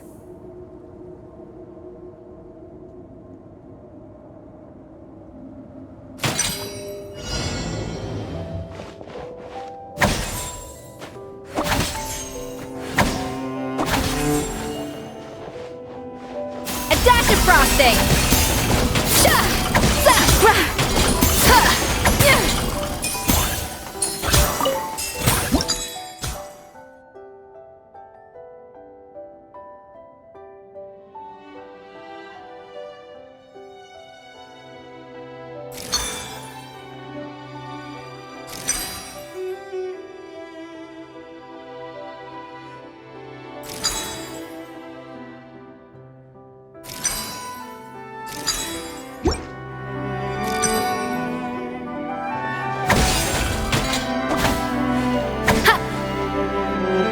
To the freezer!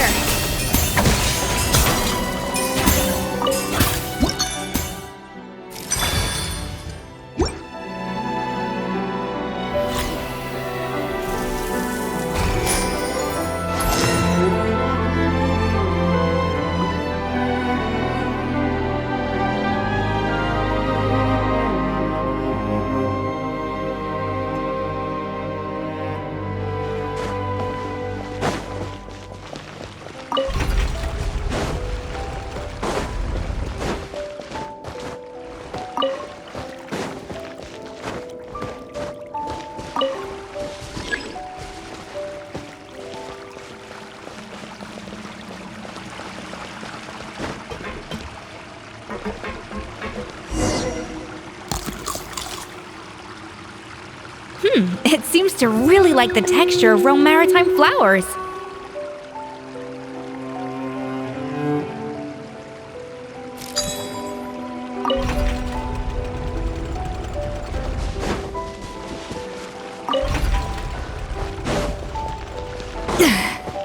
A little amuse-bouche!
Frosting!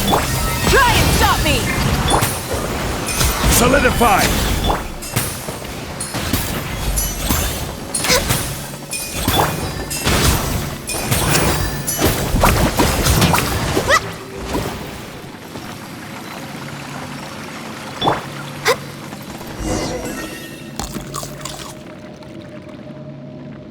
I never knew you could process Lumitwol like that. Alright, I've got to jot this down. Lumitwols and maritime flowers. This could open the door to a whole new world. Yep, that's literally the plan. Wait, hold on. Which door are you talking about?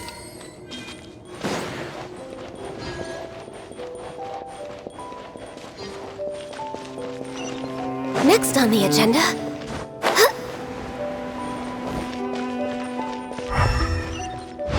We're way behind schedule.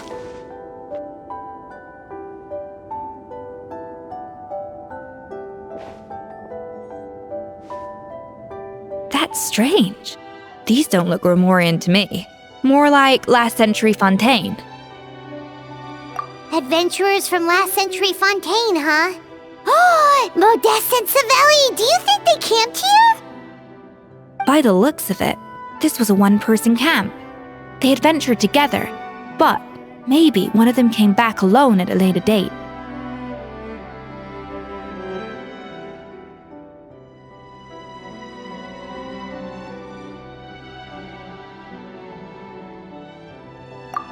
You really think so?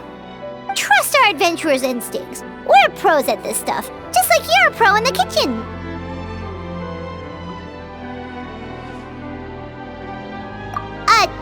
Okay, well, the Traveler has more adventuring experience overall, but Paimon's definitely a pro rummager from all those treasure chests. Darn it! Paimon was just about to show off her rummaging skills! Huh, no kidding. Are all adventurers so obsessed with journaling? I mean, I guess I take a lot of notes when I'm cooking as well, but I thought that was just me. Anyway, let's find out who was here. It's been years since I've last visited these ruins. It's exactly the way I remember it. This place probably hasn't changed in millennia. Sadly, up above, on dry land, everything has changed.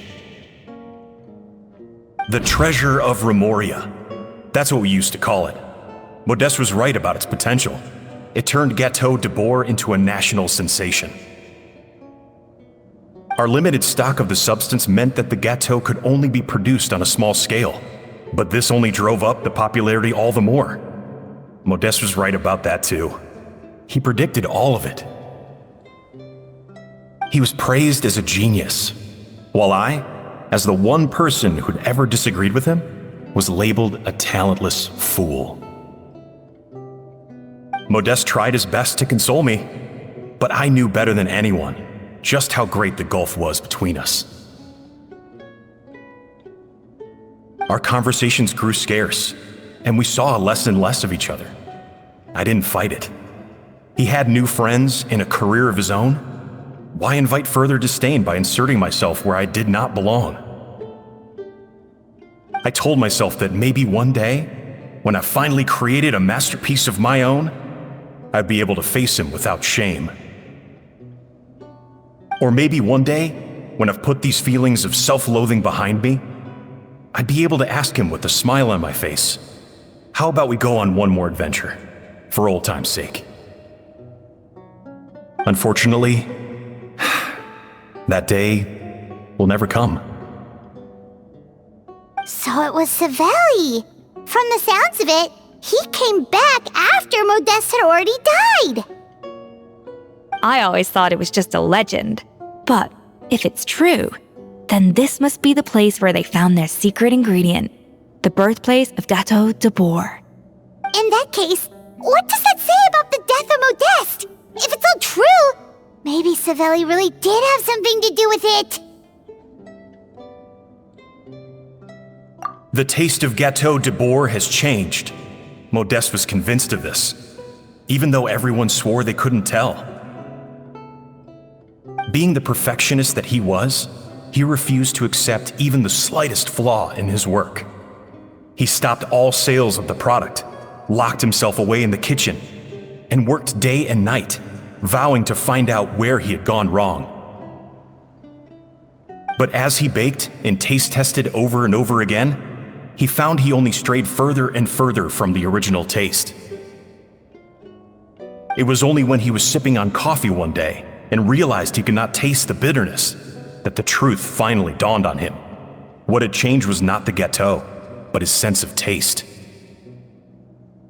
The treasure of Remoria stimulates the senses, taste included, and invigorates the spirit. In the short term, it offers people the ultimate gourmet experience, but in the long term, it dulls their senses entirely. In hindsight, it made perfect sense. After all, why would a culture that sought liberation from the constraints of their bodies care for the loss of their senses? But we realized it too late. We were just too late. Over the course of his many culinary experiments, Modeste exhausted the remaining supply of the treasure of Remoria. He consumed it all himself. The finest culinary talent of his generation now faced a future in which he would never be able to taste anything ever again. Finally, in despair, he took his own life. And because we had become estranged, I could not be there to stop him, to offer some words of comfort, or even to say goodbye. Yet despite everything, he sent me his final letter. The treasure of Remoria? Guess Monica was really onto something. It really was a kind of drug. So, Modeste chose to end his own life. Then, why all the rumors that Savelli murdered him? Also, neither the codex nor any other contemporary records make any mention of the treasure of Moria. It's almost as if someone deliberately erased it from history. Modeste told me everything in his final letter. His was a tale of how even a genius could fail, and how much more devastating it is when it happens. Did he hope I would gain some personal catharsis from knowing the truth? Or maybe he wished for me to warn the public about the dangers of Gateau de Bourg, proving that I had been right all along.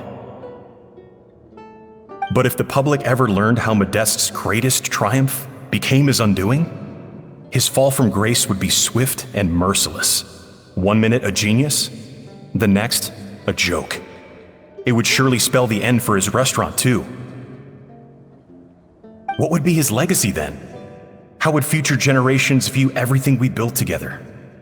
I fear the scorn I have faced these last years would pale in comparison to the scorn shown to him by the history books. I cannot let that come to pass. I will do what I must to protect his name. It will mean tampering with his notes to remove the damning details, leaving mere fragments of our story behind. It may lead his family to suspect me of having a hand in his demise. But if that's the price of destroying all evidence of my crimes, then so be it. I would rather the world believe a tale of genius and jealousy than see his reputation in tatters. The final loose end is the evidence here, at the bottom of the sea.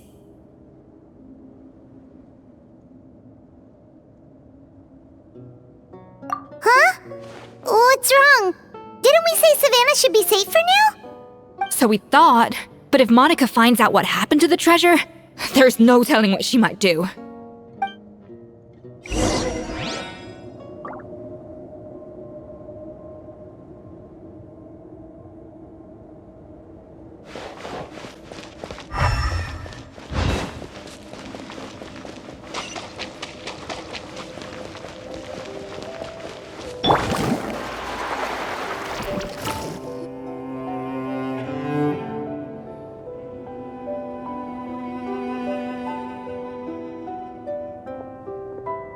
The treasure of Remoria. I have found you at last. Savelli, you tried your best to bury the truth, but you underestimated the children of Modeste.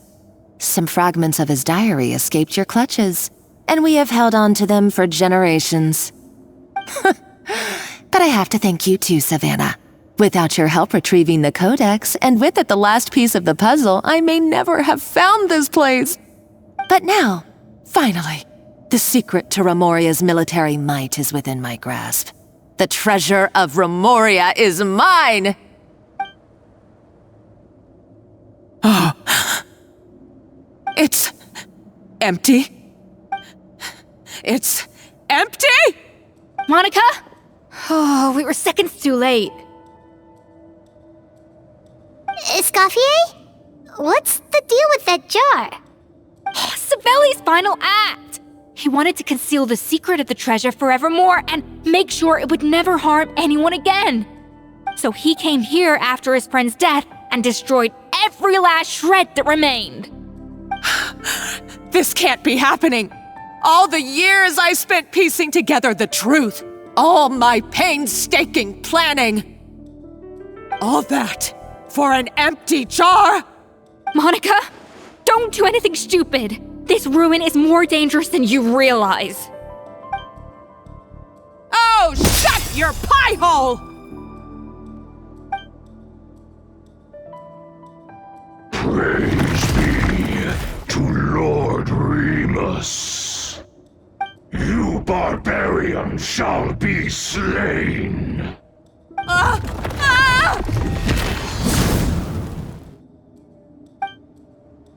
She's a nutcase! A liability to herself and everyone else! Well, now it's up to us to clean up the mess she's made. Take these golems out!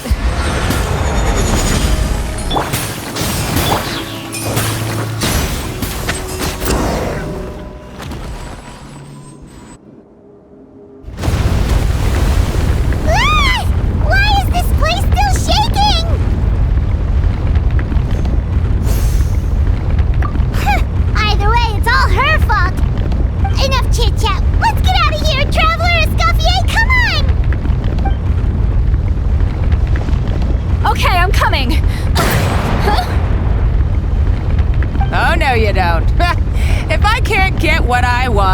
neither will any of you. I've got nothing to show for my life's work so far. But if I can take another so-called genius down with me in my final moment, then it was all worth it.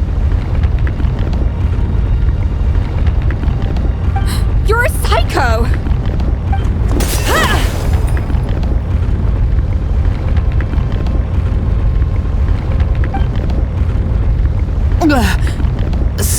Savannah?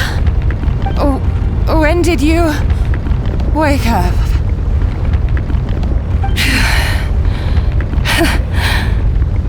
I may be a lousy chef, but it looks like I'm not a complete waste of space. Traveler? Okay, let's go!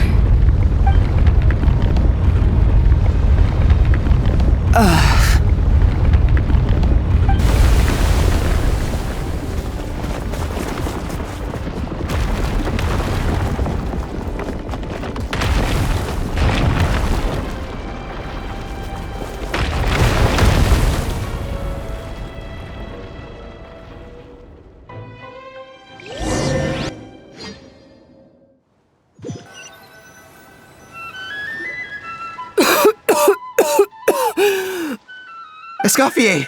Savannah! Traveler! And Paimon! Venejem, what are you all doing here? What did you expect us to do? Stay at the restaurant and sit on our merry derrieres? While the Traveler and Escoffier were out here risking their lives? We had to do something, even though that something ended up being, well, waiting for you here instead. I don't deserve any of you.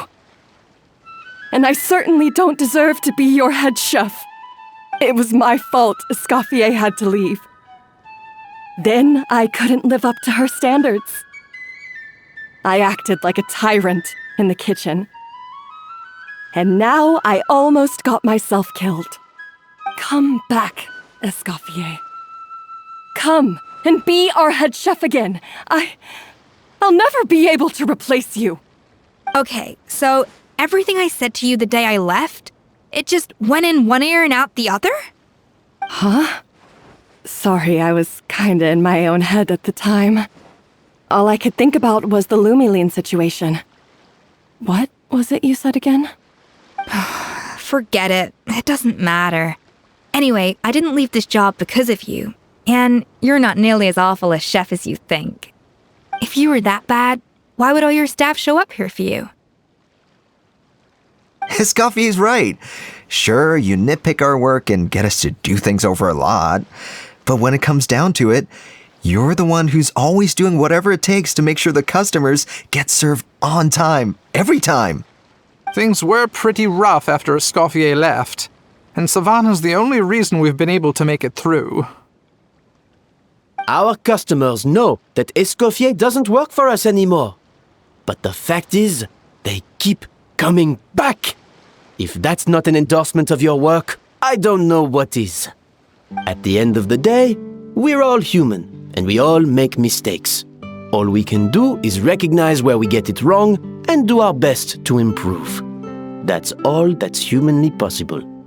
No, I get what you're saying, but what I did to Fermont and to Escoffier, it's unforgivable.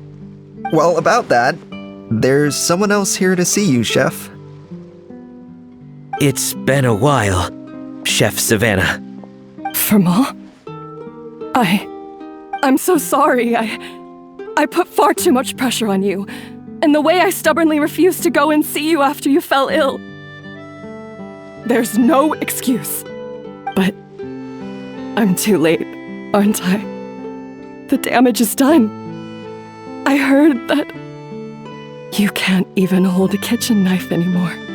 Actually, I think I'm going to be just fine. Huh? We thought Firmin's problem was purely psychological in nature.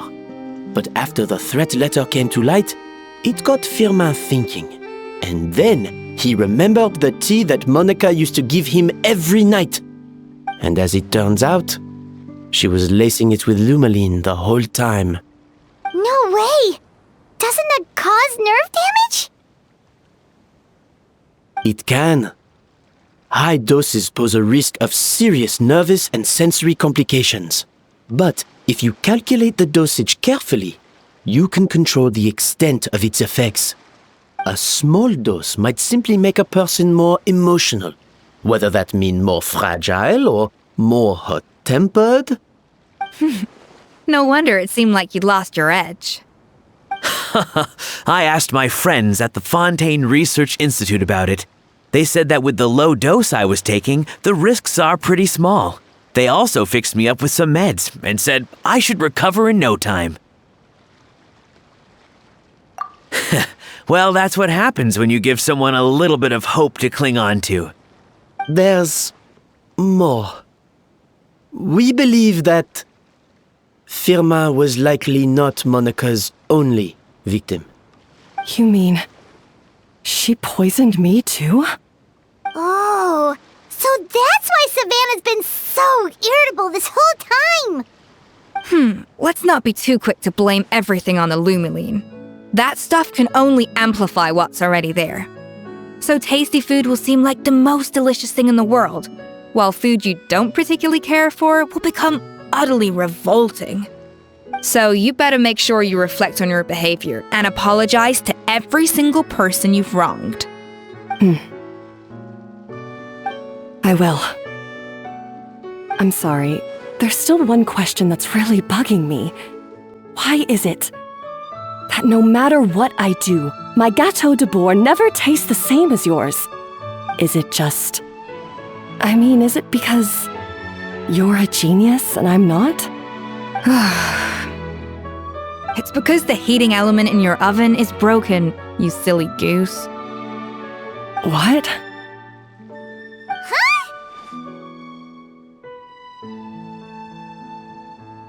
I felt like something was off during the cooking contest. Once I got around to checking all the equipment, I noticed it right away. There was a half-degree discrepancy between the temperature setting and the actual temperature. All the ovens in the whole kitchen had the same problem, which confused me at the time, but by this point, it's pretty obvious that Monica must have tampered with them. I would have figured it out the day of the bake-off, since the issue affected both our teams. But of course, Monica sabotaged mine so that could never happen. No. I spent so long trying to find out where I was going wrong, and then you pinpoint the problem in just one night? It all comes back to one simple, undeniable truth. You're a genius, and I'm just plain old Savannah. Oh, cut it out! Stop the woe is me act for a second and just think. I came up with this recipe. You don't think that might have something to do with it? Do you know how long I spent perfecting my Gâteau de Bourg? 3 years! 3 whole years! I know this dish inside out, back to front and upside down. And you've been head chef now for what, 6 months? If that? A couple hundred failed attempts, and you're gonna throw in the kitchen towel and declare you'll never be successful because you're not a genius. You clearly have no idea how many kitchen failures I've had under my belt, or just how long it took me to finally get my recipe to a level I was satisfied with. Genius or not, everyone makes mistakes. Modeste did, Savelli did, everyone does. You're only a lousy chef if you don't face up to your mistakes, learn from them, and then keep chipping away until you crack the problem once and for all. Surely you haven't forgotten all that. You were no lousy chef back when I handed you the reins. I haven't forgotten. And I'll make sure I never do. That's our head chef. Ha ha! Sounds like we won't need another changing of the guard in the Hôtel de Bord kitchen anytime soon. Huzzah! Aw, what a perfect ending to a crazy journey. Look how happy everyone is. So you got your mojo back now? Yeah. Thanks to you, Escoffier. In fact, no. Thanks to all of you. Aw, friends again. So nice to see them finally settle their beef.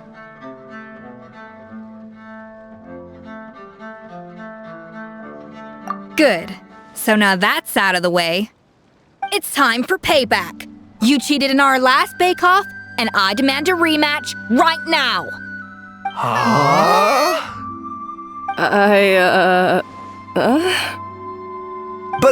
But that was mostly Monica's fault, wasn't it? Right. And also, does it have to be right now? Savannah's only just got her mojo back, and you barely escaped from a death trap. No excuses. This is a cooking contest between two top chefs, and nothing will stand in its way. So grab your spatula and get ready, because this rematch is happening today, right now, this instant. Hey, so, this whole time you were salty about losing? The second cooking contest commences now! This time, no more games, and no holding back!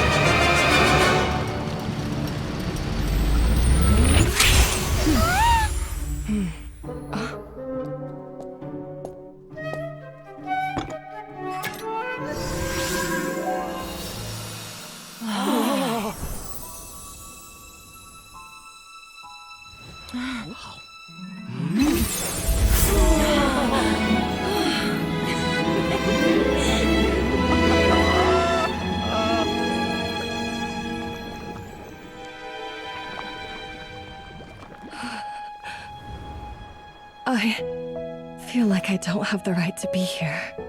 Hey, what are you so afraid of? You can't unbake it now. And if you don't serve it, then good or bad, you'll never find out how to improve.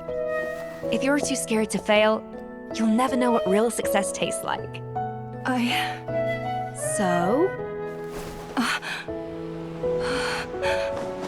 Embrace your failure. Taste it. Digest it. That's the way to success. I don't know. Sounds like it's easier said than done. I'll do it.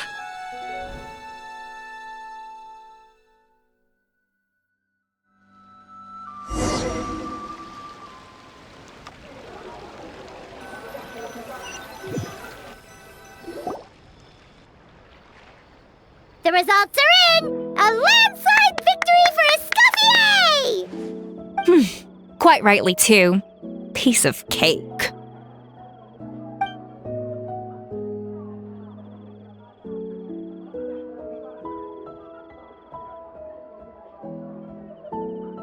Oh yeah, look at that! Savannah looks pretty chipper too, considering she lost.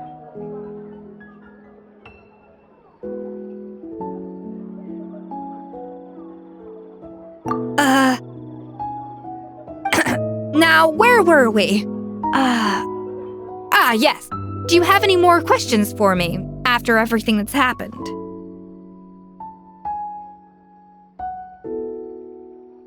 I thought Navia would have filled you in.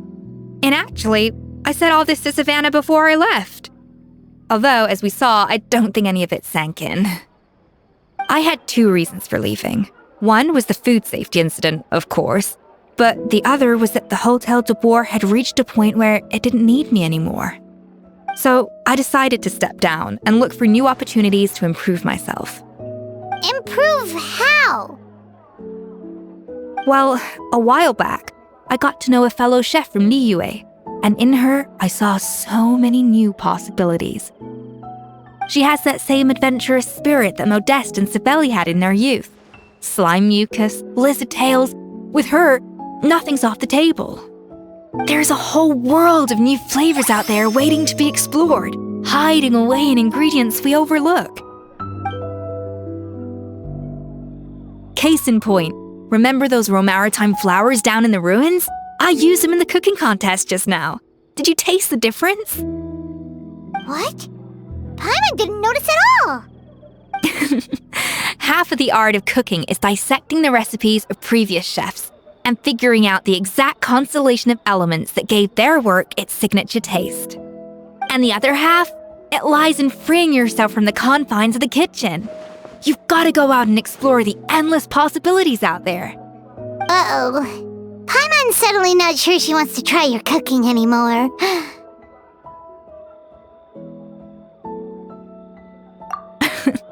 Don't worry, it's not going to be a free-for-all like in Modeste's time. Before I put anything into my food, I'll obviously do my research, make sure it doesn't contain any harmful substances. In the meantime, take this. It's a recipe for Petit Gâteau de Bourg revised version. I tweaked it to suit your needs as busy adventurers. Hope you enjoy, and remember, feedback is always welcome. All right! So, do you ever see yourself returning to Hotel de Bourg?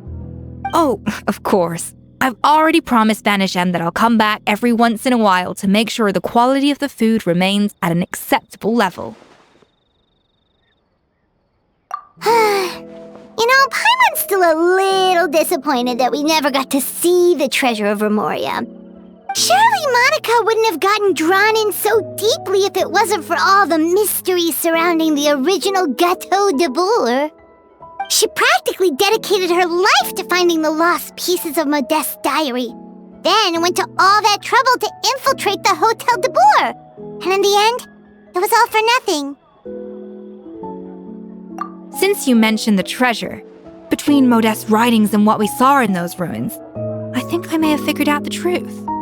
The so-called treasure of Remoria was most likely a substance that the Remorians extracted from lumitoiles, better known to us as lumiline. Huh? So then, why all the hype back in the early days of Gâteau de Bourg? Don't forget, it was a very different era. We could barely even refine sugar back then. So desserts were very much in their infancy. In a world of bland food, it's no wonder that the first thing to really excite people's taste buds took the world by storm. And as for the lumiline, it may well have been somewhat valuable in ancient times. But these days, it's just another drug from the Fontaine Research Institute. Even if Savelli hadn't destroyed it all, I doubt it would be worth that much these days. So after all that, there was nothing in those ruins but worthless junk. Feels strange to say it, but Paimon almost feels sorry for Monica. She sacrificed it all only to get nothing in return. Hey! Huh? Navia? You just got back from that underwater ruin, right? Well, check it out. They ran a special issue. Did you see anything like this down there? Freshly unearthed from the ruins of Remoria. A magnificent jar thought to be over 1,000 years old. Experts say it has immense artistic and historical value. It could be worth an absolute fortune. Wait, isn't that the jar they used to hold the treasure? If only it was still in one piece. Some butterfingers must have dropped it or something. Ugh, it's such a shame.